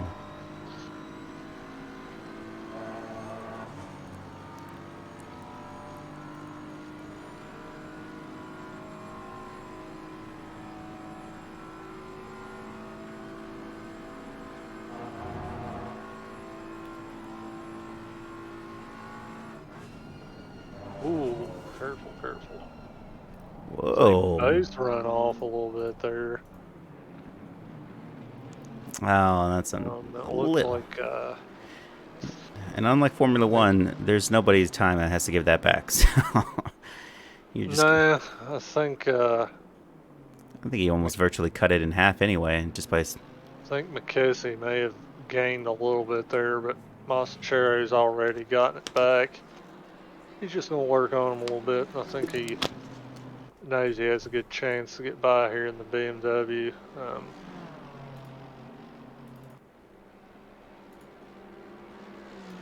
Starting to get a little dark here, but the track temps haven't gone down much. I think they've only gone down about 2 degrees Celsius since the start.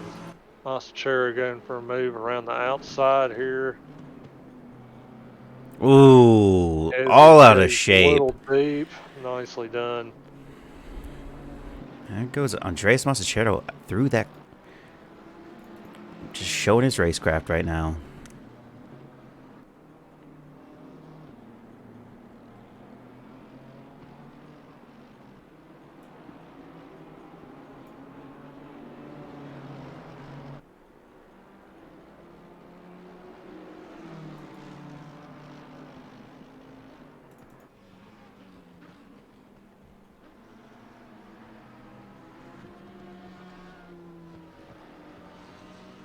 And where's Ricardo Rivera is sitting in Sector 3, passing a blue flag, I believe.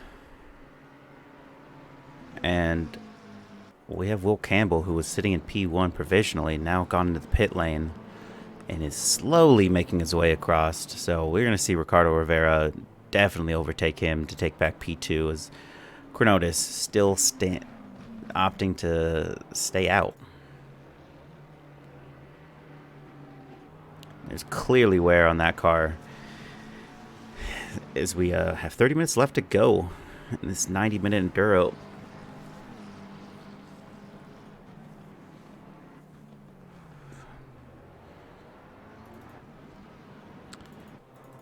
And there you have it.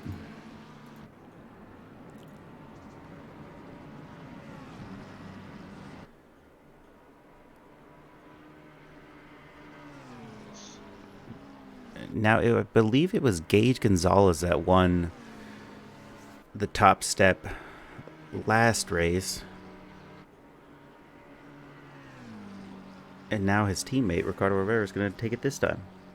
The Area 52 sim racing team, Ed Kersetter, David Carter, and Danny Baisden, have been dethroned the last couple races, and I would like to see them putting in some time again.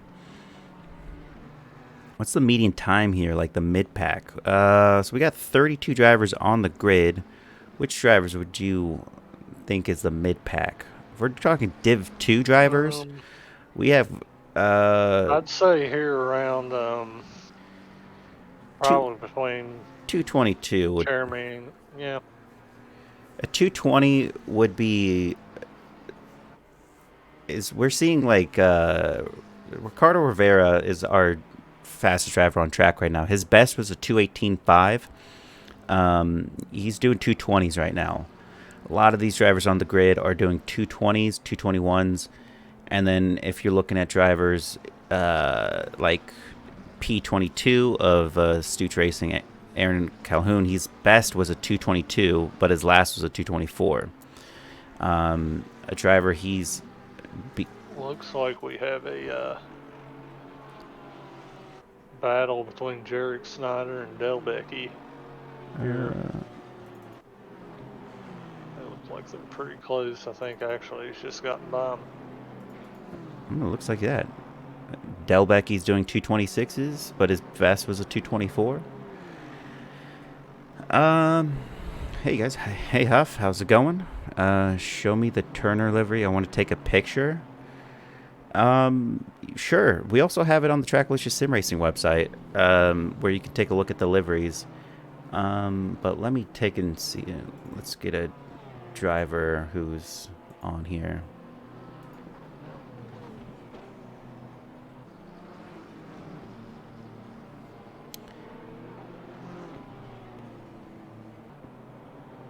Maybe Ollie Ross is in a different part of the track that has a little bit better lighting there.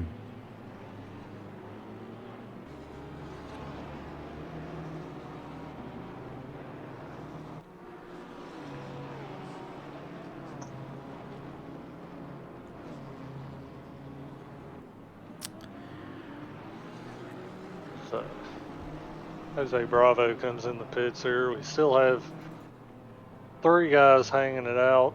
Dale Becky, Roscoe, and Grenada's yet to come in the pits. So we may see a Roscoe come in the pits soon, as his teammate Bravo just has.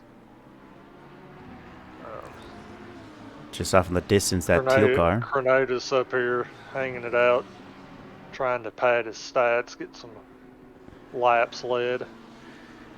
Why not? Yeah, as much as it might be like that, there's definitely no chance that he's going to be able to do much besides go back down the grid. As Ed Kersetter's just about 0.6 off of Riley Minear, finally putting it back to the chase.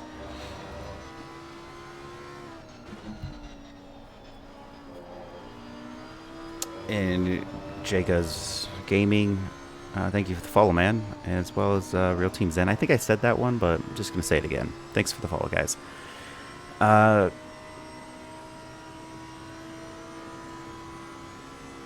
And what a turn of events. Wassum, as I was saying that fastest time that Ricardo Rivera did earlier in the race, when he still had a lot of fuel on board, he just did a 2:18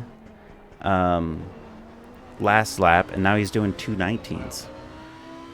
Really just throwing everything at it. Riley Minear also doing 2:19s. Ed Kersetter doing 2:19s. Andreas Masachero in P5 doing 2:19s. Cornoda sitting at the top of the leaderboard is only 4 seconds off the Ricardo Rivera, who's sitting in P2. So in terms of this driver still has to go into the pit lane, but it's going to take him at least 45 seconds, if not a full minute, to get back out onto track. And we're looking at him dropping down to P13, P14, possibly, after everything's said and done. Swall leading is great. It just, sometimes you just got to know when to go into the pit lane, especially when Ricardo Rivera's now cut that 4-second gap to 3.5.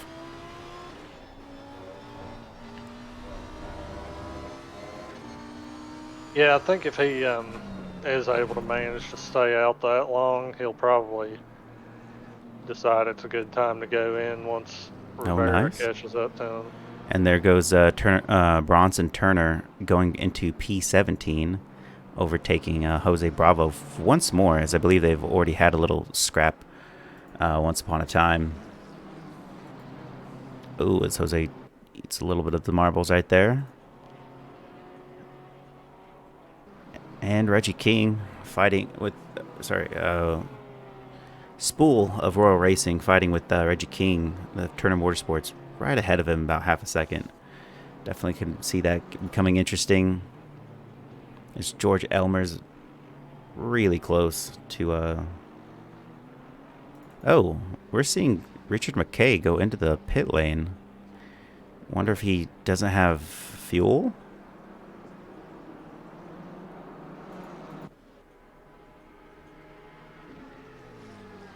Now, as fascinating as it is that these two drivers are still battling it out here, Riley Minear and Ed Kersetter for P2 and 3. Ricardo Rivera has closed that 4-second gap at just a lap to 1.7 seconds.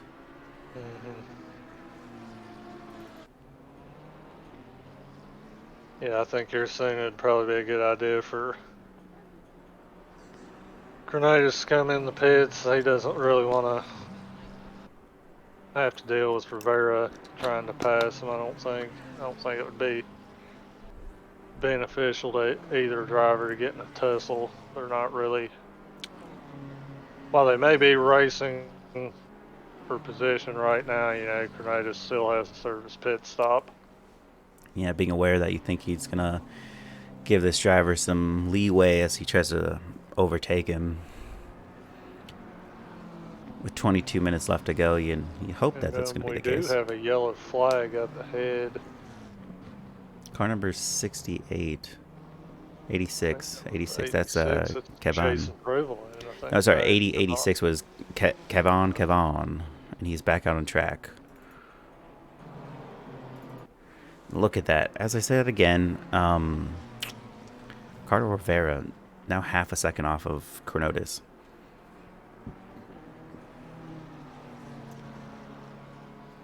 If he has to take any amount of fuel, he's going to be sitting behind Andrew Pickerel in P14, more than likely.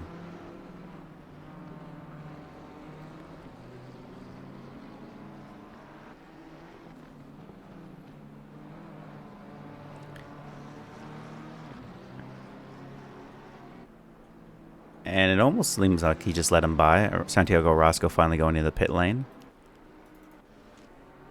But at the same time, just behind the race lead, we have Ed Kerstetter.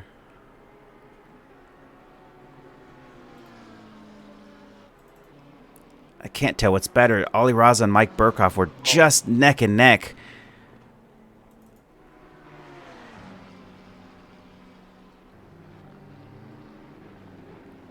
Ed getting some good runs here, but Riley Manier placing his car perfectly, runs a little wide through the bus stop, so Ed might be able to get on the throttle earlier. And there goes Cornotis into the pit punchy, lane. I think.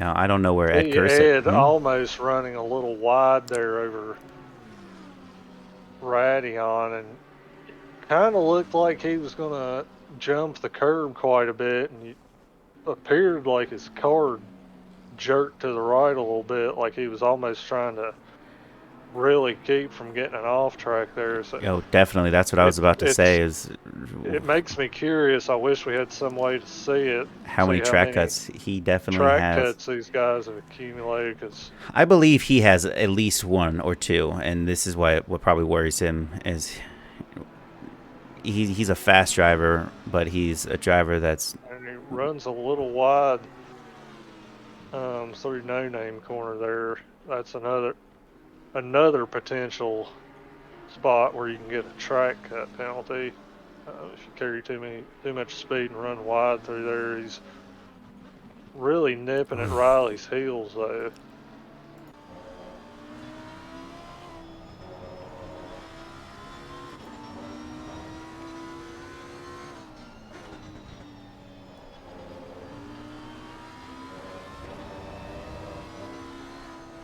And Cornotis comes out of the pit lane, and he's sitting in P12. And Andrew Pickerel's about 15 seconds behind him. So I guess it ended up working out for Cornotis as far as his own...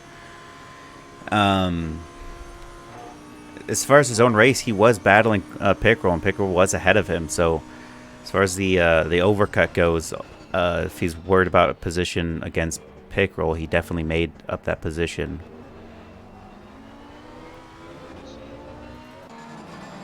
As we have Spool and Reggie King about to go side by side. He tucks back in there. That's smart move, tucking in. Is that Eric Cassian in P28? Not fighting them for position. Wonder what happened to Eric, as he was sitting in the middle of the field. Gage Gonzalez not out of this fight. He's sitting at P6. The last we saw of Gage Gonzalez, he was P28. Yeah, I think if Gage can pull off some moves here and get his pace back, he can still claw his way back up to P4, but he's got to get back past Christian McKenzie first, and then he can start working on Mastrocheros. He's got a good run on McKenzie here. Once again, making it real tight on him. We'll see. They bump a little bit. Easy, boys. Wow. Car number 13 and 24 definitely made contact. I don't think Gage is very happy with that. We saw some lights flashing there. Definitely some contact there. Looks like Gage got ran out of road a little bit. Getting to the closing stages here, into the last third of the race. These guys are going to start getting a little punchy, I think. You see Raza still duking it out with Mike Burkhoff.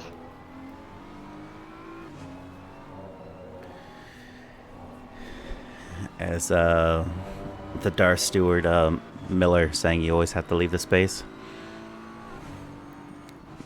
Unless you're going elbows out. I don't know who Miller is. Oh, sorry, Miller 3. The only Miller I know is Eric Miller 3. Yeah. Yeah, don't know any originals, sorry. He's a duplicate. Yeah, I mean, this is just really great, though. We're hour and 10 minutes, almost an hour and 15 minutes into this race. We still got really close battles going on. Been really clean for the most part. We've seen a few spins and some bumps here and there, but no real crashes for the most part. Oh, as Spool gets by Jose Bravo. And it looks like Reggie King's going to have a go at him. That could have potentially been a track cut. We're kind of getting bunched up here. Yes, we Eric are. and just enjoying the show here. Still trying to be racy a little bit, though. Careful, boys. And I don't think anybody's taking tires here. So these guys are running on tires that are 31 laps old now. Start feeling a little bit of wear, which the track temperature dropped about 3 degrees Celsius since the start of the race. So oh, never mind. Gage is going to have another run here.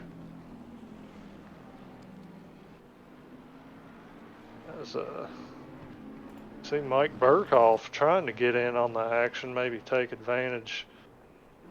And there goes Ali Raza down the inside line against him. I don't think that was... It looks like Ali Raza not going too wide that time. Oh, and they make contact. And oh no! He's Mike back on. That was so close.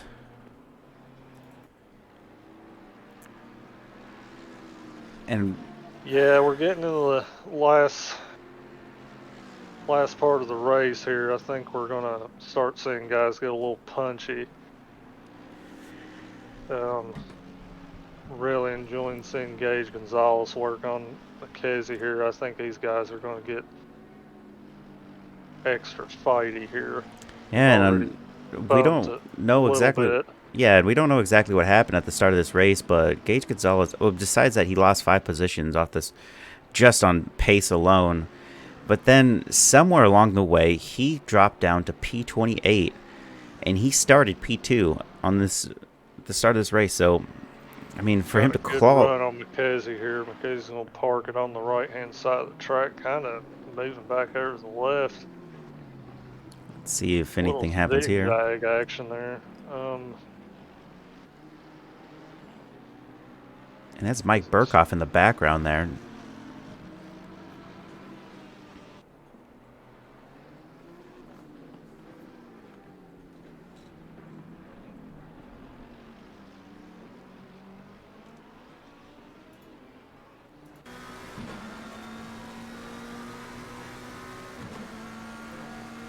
Casey's going to make him work for this. I'm sure Gage is happy to do that.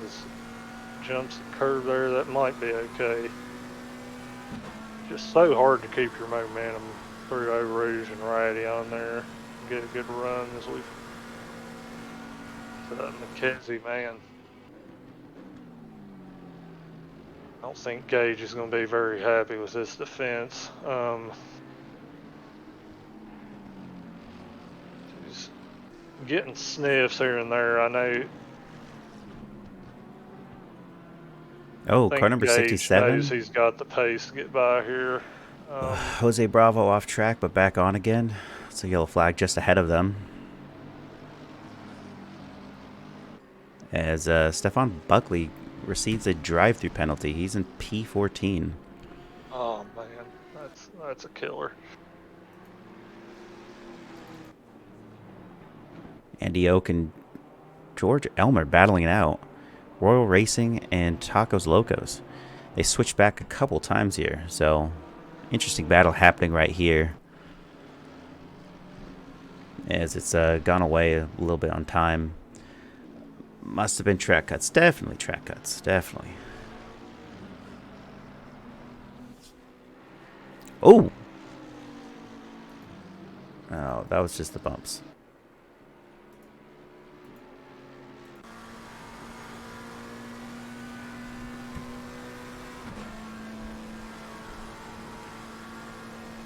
Yeah, and Stefan Buckley was leading the Division 3 podium P1. He Whoa! goes for one. Can he hold it? No. He's going to have to give that back and try again. Careful with the rejoin. That's going to cost Why him. would he stop, though? He looked like he stopped. Slow. Oh, no. Gage, just give it back, but get some speed out of that. Well, I think he can get back up there. I do. Definitely with 11 have the minutes, pace, he but does, but that just didn't seem like the most... a little bit of impatience there, and to be honest, I can't blame him. I think he was getting a little frustrated there. Oh! No! Stefan Buckley has a stop-and-go penalty as well. When it rains, it pours. It certainly does. Oh, no. Car 73. Flag somewhere. Yep. Looks at the end of Stefan Buckley. Oh, no. He's parked it and called it quits. Sucks. You hate to see it when you're this far into the race. 90 minutes, 80 minutes in. Another 10 and he would have had it. Oh. We see a Nissan running off track. I'm pretty familiar with that myself. He was doing so well. He was leading the Division 3. If he had just kept his head down, he might have been able to get back in there. As Turner now inherits P1 again in the Division 3 title. I don't really know what happened here, but it looks like that gap between Rivera and Menier is kind of closed up a little bit. I don't know if Ricardo ran into a little bit of back marker traffic or something, but I don't think he's too worried about that. He's still got a pretty decent gap and run a good race so far. He's just got to bring it home at this point. But, oh, absolutely. Yeah, he's... I think 4.7, almost 5 seconds is still good enough to, handle, especially with these two drivers, Menier and Kerstead are battling it out right now. Yeah.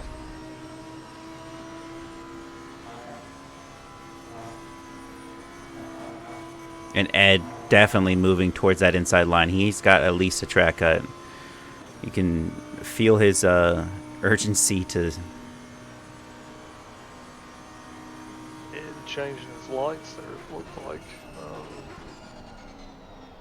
And there goes... a little bit compromised there. Andy Oak or Spool, one of the Royal Racing drivers. Letting him by.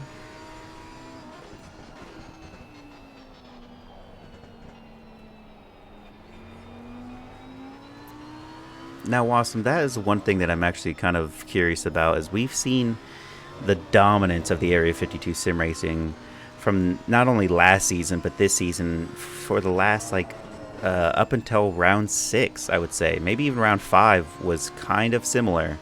So about half of the season, Area 52 has led and been on podium for at least 2 of their drivers. And to just be completely dethroned last race, to having no drivers on the podium, and to have Ed Kerstetter be the first driver of Area 2 Sim Racing to now be on a podium again, possibly be on the podium. He's not going to be on that top step or even P2 at this moment in time. I just think the McLaren is the car to be in here.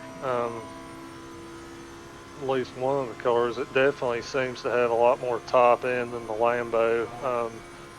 I think Ed's able to close up some on Riley through the turns and definitely in the braking zones we can see here. Yeah, but that's where the McLaren and doesn't do so well. it's not even under acceleration either, as we see with cars like the Porsche. I just think, like, you know, we've seen them come out of, especially the Source and going up the hill through a Rouge and Radeon and the Camel Straight. Riley's just pulling away from him, even when he's got Ed about half a second back in his slipstream.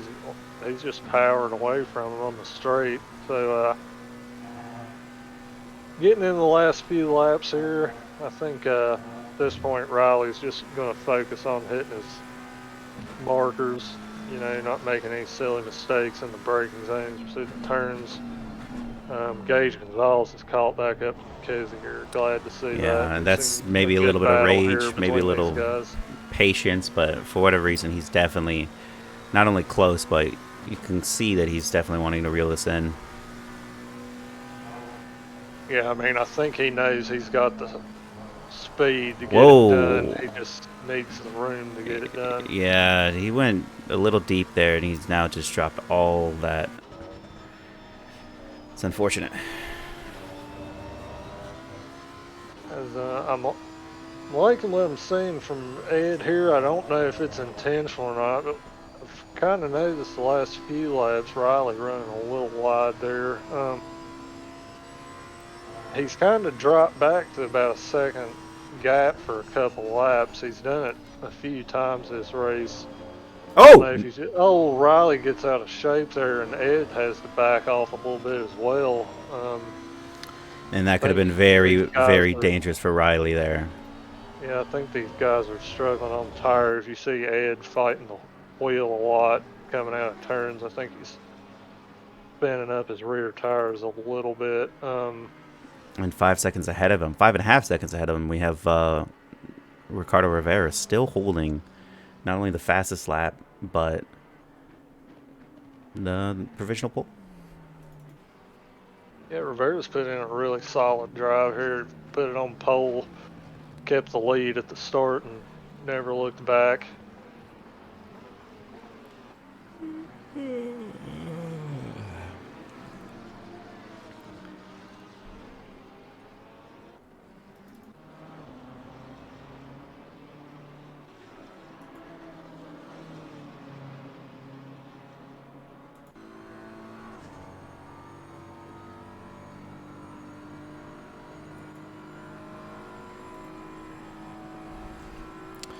And it looks like Alvarez is finally caught up to Mike Burkhoff again, about 0.6 off.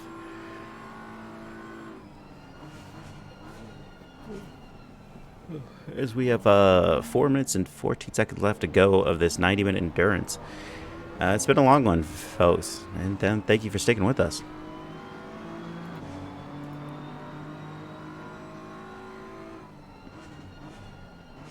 Coming up on a little bit of traffic here. This is actually Mike Burkhoff's teammate, so could be getting on the horn a little bit here, so anybody mind to let me pass and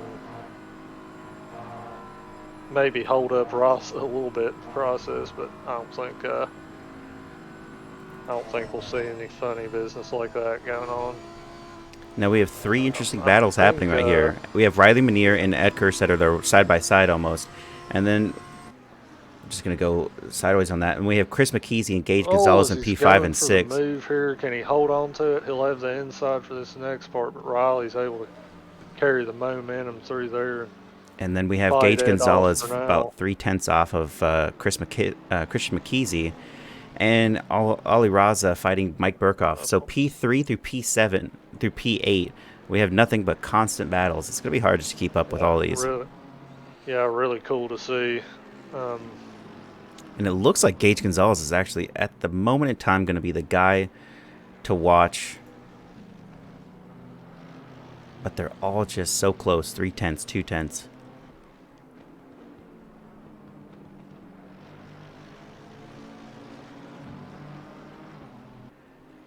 And there goes Gage Gonzalez, really pressing right now into this next corner.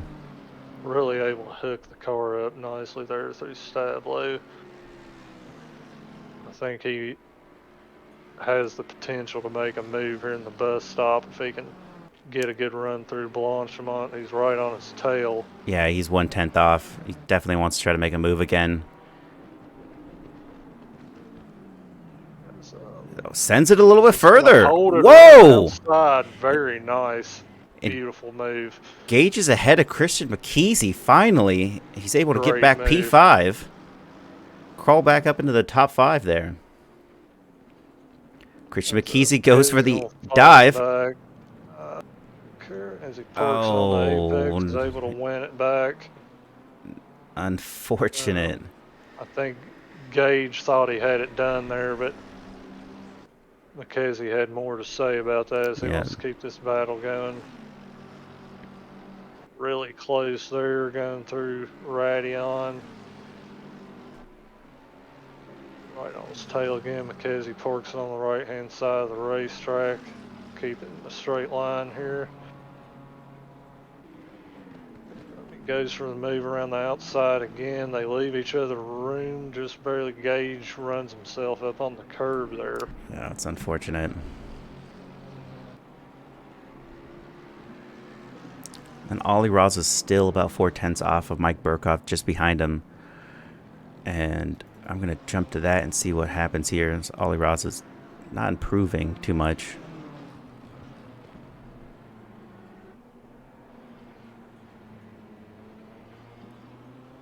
Oh, Jet Engelman has wrecked it. That's our Division 2 leader there. Looks like he's Jason lost Provolone, yeah. Radion. He has also not only lost it, but Jason Provolone now takes P1 in the Division 2. And the shakeup is really close, but not enough. See what Gage is doing here. Looks like he's really close again. He's still about 4/10 off. Ollie Ross is technically a little faster.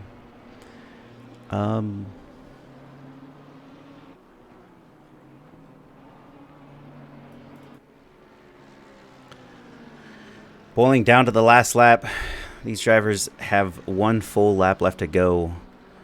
As Jet Engelman still is able to hold up against and sit in P2, it's going to be good for the points against Chronotis. You know, a master class by the Division 3 driver who's sitting in P15 is Bronson Turner. Yeah, he's had a very solid drive. Oh, Gage's call is getting a little wide there coming out of the bus stop as Gage has him on his toes once again. And he sets him up nicely. Oh no! Dumps him a little bit. Wow! And oh man, who's that goes by? Is that Andreas? No, here comes Andreas and Mike Burkhoff. So we could. Oh, that was just back marker traffic. So it's now dropped all the drivers from P5 to P8 together. Yikes. Like you were saying, it almost looked like he parked it and wasn't going on the throttle, and then he just ends up, hitting him, causing the dumping in the first place. So Ollie Raza tries to make the go against Mike Burkhoff, and he's still not able to make that happen this go around either.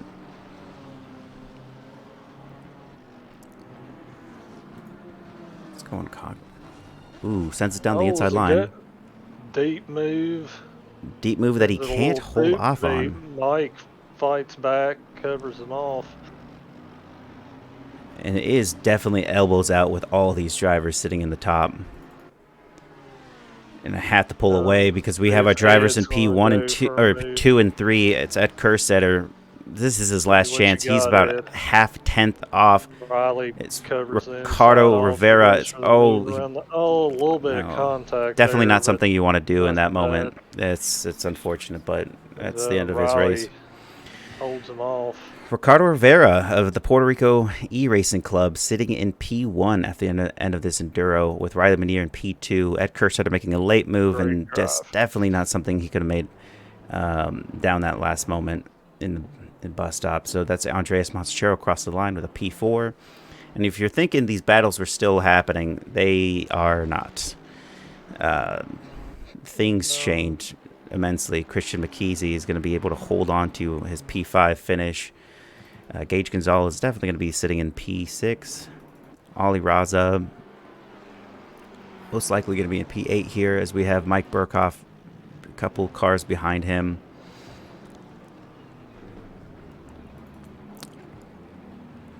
Jason Pro, what was that? A couple different drivers there. Will Campbell in P9. Whoa. Oh, Mike no! ran out of fuel there. Oh, Oh, no! no. He didn't cross the Oh, line! Mike. Somebody give him a push. Oh, gosh. And Oh, this has man. been his... Oh, no. That's going to drop Ollie Raza into Give him a P7. push, Will boys. Campbell in P8. Mike Burkhoff goes into the pits, does not hold on to Man. P9. He's going to lose some positions, but we got Jason Provolone crossing line with a P9 finish. We got Jeremy Very nice Engelman drive. crossing the line with a P10 finish, getting the points. Jason Provolone, the Division 2 pole winner in P1. And then there's Chronotis taking P11. Pickrell's going to be in P12. Snyder's going to be in P... not sure yet. He was... I don't believe Snyder got passed. I believe Snyder... It's going to go down to... Snyder getting 13. Turner 14. Spool 15. Bravo 16. Alcoon 16. Elmer 17. Orozco 18. Delbecky 19. Coral 20. Haight 21. Carnes 22. Cassie 23. Masters 24, Kavan 25, Kirsch 20. I don't even know if any of that is correct, but the winner for tonight was Bronson Turner of the Division 3. We have Jason Provolone, the Division 2 leader, and unfortunately, Jet just couldn't bring it fully home. Carter Rivera, Riley Menier, and Ed Kerstead on the top. Yikes. Awesome. That was Very spicy at the end, man. I hate that for Mike Burkhoff. Yeah, you really Yeah, we started seeing some elbows out there at the end. Okay.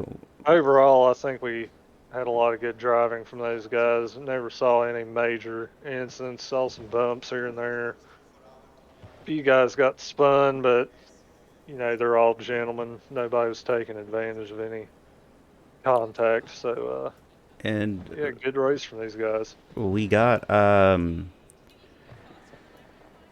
Ed Kerstetter, Riley Menier, Ricardo Rivera, the P1, 2, and 3. Ricardo, what a fantastic race by you. You outpaced your teammate at the start of the race for the qualifying.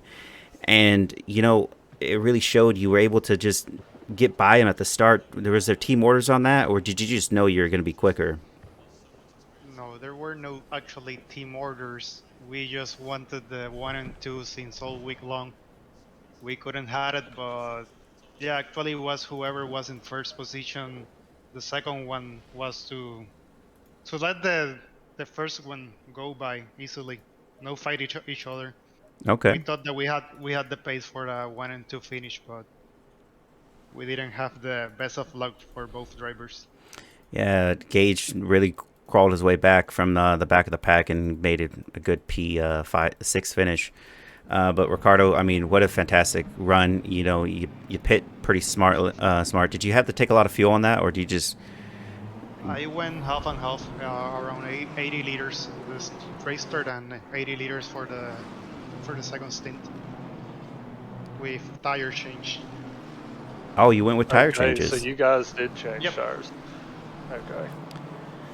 Yeah, it looks like you had a really solid race. You put it on pole, got the lead at the start, and never looked back. So, really good drive. It was only like 12 additional seconds to change tires by the amount of fuel I had to add. So, I decided to play safe, since I had like a 7-8 second gap when I pitted. So I think I had the cushion for the tire change. Mm-hmm. Yeah. Well, Ricardo, one of the great things to just say to you, man, is that like last time it was your buddy on the top step. Now you're on the top step. Like, what a fantastic finish for your team. Thank you very much. Hope we have more of these ones. Yeah, you guys had a lot of bad luck at the start of the season, but it looks like you guys clamped down on that bad luck and made something happen. Thanks again for racing with us. Thanks to you. Nice job. And Riley Minier, going to you in the P2 finish. Fantastic racing. You know, it looked like that battle with you and Ed was gonna intensify. It stayed so close together. Was there any moment that you were worried that it just wasn't going to go your way? Every single second. Ed's a phenomenal driver, and I know if I made any slight mistake, he was going to be right there to capitalize on it. Luckily, I had some small mistakes, but I was able to save a few of them and just barely keep him behind. And there were a couple dives that he made that I was able to do a switchback move. One going to the first corner I was pumped about, but that whole race was just a blast. Did you feel like I was telling Jason during the race, it seemed like the McLaren was the car to be in here. I think top 3 qualifiers were McLaren. Was it just, did the top speed really help you out here? Or yeah, the thing just sticks through Eau Rouge. You can just throw it in, and it's very forgiving. On the straights, it's a beast. In the corners, it wasn't too bad. Ed was faster in the corners. The Lambo was just able to stick a little bit better, but yeah, I was able to really be fine on the straights. did you take tires? I did. So I didn't know that. I didn't know tires were the strategy here, but it makes sense. Yeah, it's like an extra 12 seconds or 11 seconds or whatever Ricardo said it was to change tires. It's 100% worth it because you can make up that time just with pace alone. Yeah. Yeah, well, nice job.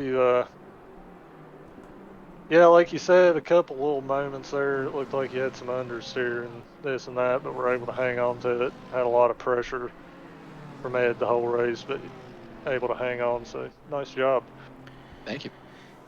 Yeah, and then going to you, yeah, nice job, Riley. It was really fantastic racing. I know you guys made a little bit of contact, but Ed, in your own words, like, where did you feel most strong in that race? Definitely the Sector 2. I think it's Sector 2. Like Riley said, I was the Lambo was better in the corners, and then on the straights, I just needed his draft just to keep up, to be honest. So I was trying to calculate where it was best to get him, where he wouldn't get me back, like the entire race. And because if I would have passed him, unless he made a mistake, he would have drafted right back behind me. So I was like, I'll just wait till the last lap, and didn't work out obviously, but it was a lot of fun racing. Yeah, you know what I noticed at a few points during the race, most of the time you were probably about half a second behind Riley, but there were a few moments where it dropped back to like a second a lap. Were you intentionally doing that, just kind of taking a breather and cooling the tires off, or was it just, pace was changing here and there between you guys? Yeah, it was little mistakes I made in the. I had to lift up Rouge just a little bit most of the time, or just try and pushing it too hard in Sector 2, and then drop back and call my way back up. And a couple times there were like lap cars that let him go, but then slotted in between us for a couple corners, which pushed me back. But overall, we got treated pretty fairly between lap cars, so that wasn't like a differentiator or anything. How was everybody on track cuts? I had 3. I had 2 on the last lap. I cashed 1 in. Okay. I noticed when Yeah. you came out of right onto the third sector. I saw you go wide, and I was like, oh, he's coming. If I was close to you, I had to lift there a little bit, and I was like, I got 1 track cut. I'll go a little wide and see if I can get the draft down. But good job blocking on the inside. I was really going to try pushing it, obviously, and then as soon as I was on the outside, I was like, I got to just squeeze them because that's my only chance to You were so much better. I swear, I was losing a half second in the last chicane every single lap. I was trying to qualify for SRO with Danny and a couple 949 guys. We must have ran like 250 laps at Spa. So like, oh wow! I could not. Oh, maybe that's a little. Maybe 100. I could not. Okay. I could not get that last chicane 150. And then what was tonight? Like 40 laps. I'm just dumb. I can't get that chicane for some reason. Well, It is a tough one. yeah, well, that's Ed, for sure. thank you so much, man. Thank you for joining us and taking the time to interview all three of you guys in the Division One. Fantastic racing overall. I mean, it really showed. That first like 2-3 laps was all clean, top 10, and then beyond that, everyone was clean. But really, you guys were so close, and you guys just kept this immense pace, and it was fun to watch. And just wanted to go to the Division 2 P1 winner. That was Jason Provolone. I know you kind of won that off of Jet. Not sure what exactly happened with him, but he binned it and had that shunt, and you were able to just get by him, Provolone. Battling Pickerel a little bit. How'd you feel knowing that you just were able to clean that up? It honestly felt really good. I kind of feel bad for Jet because he really deserved that win.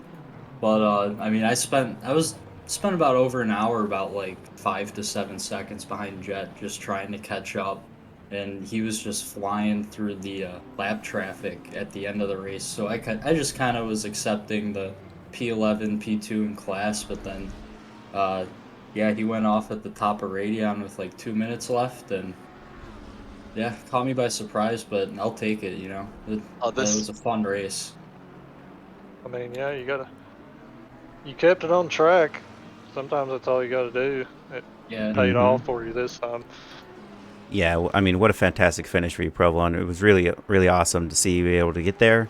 You kind of stole some points from Jet. He's fighting for P1 in the top, and I think you're in P6, but I just think that put you ahead a little bit. Yeah, I'm just happy I'm kind of starting to get a little better as the season goes on. I'm getting used to having a wheel with no vibrations right now until I get a new PC. So yeah, I'm just happy I get to keep racing though. Yeah. Having fun.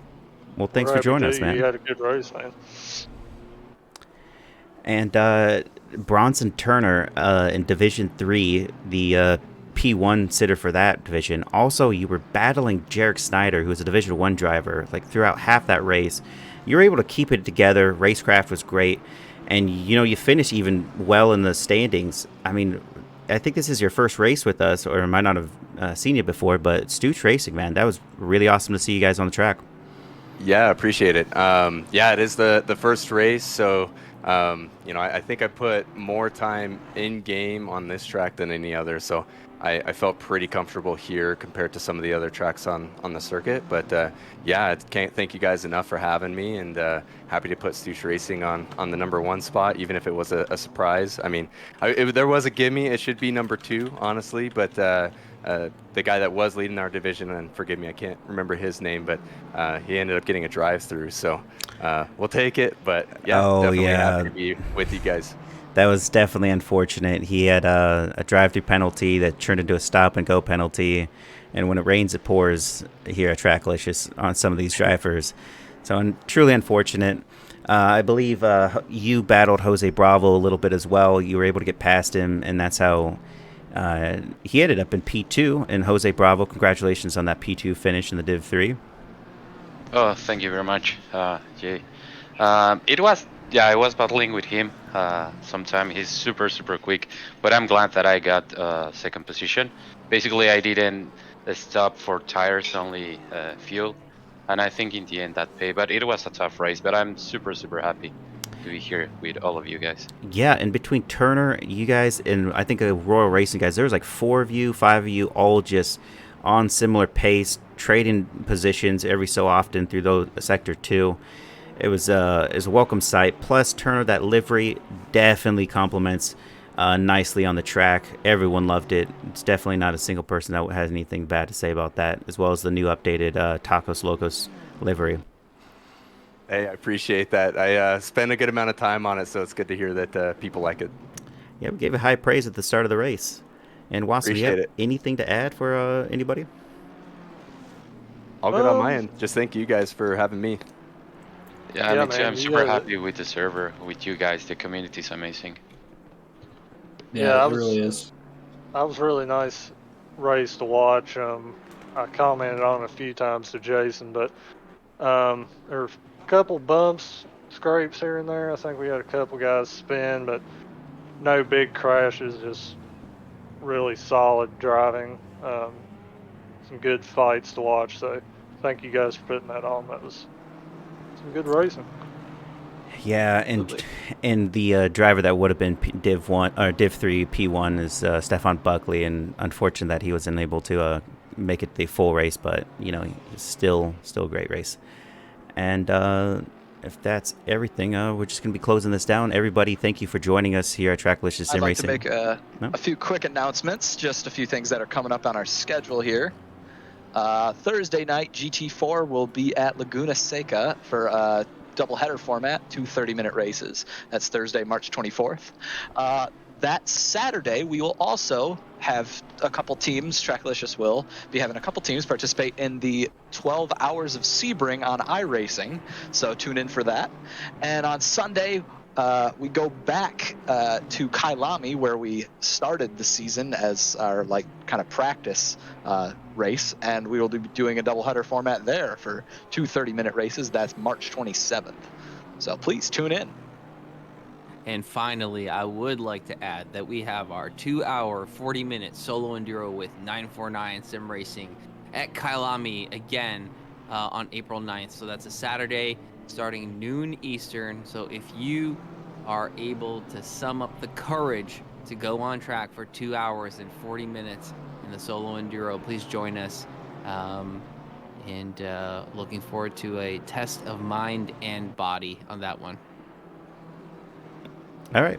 Well, thank you everybody for joining us, and we're gonna be signing off. Bye, everybody. Thank you. Bye. Thank you, guys.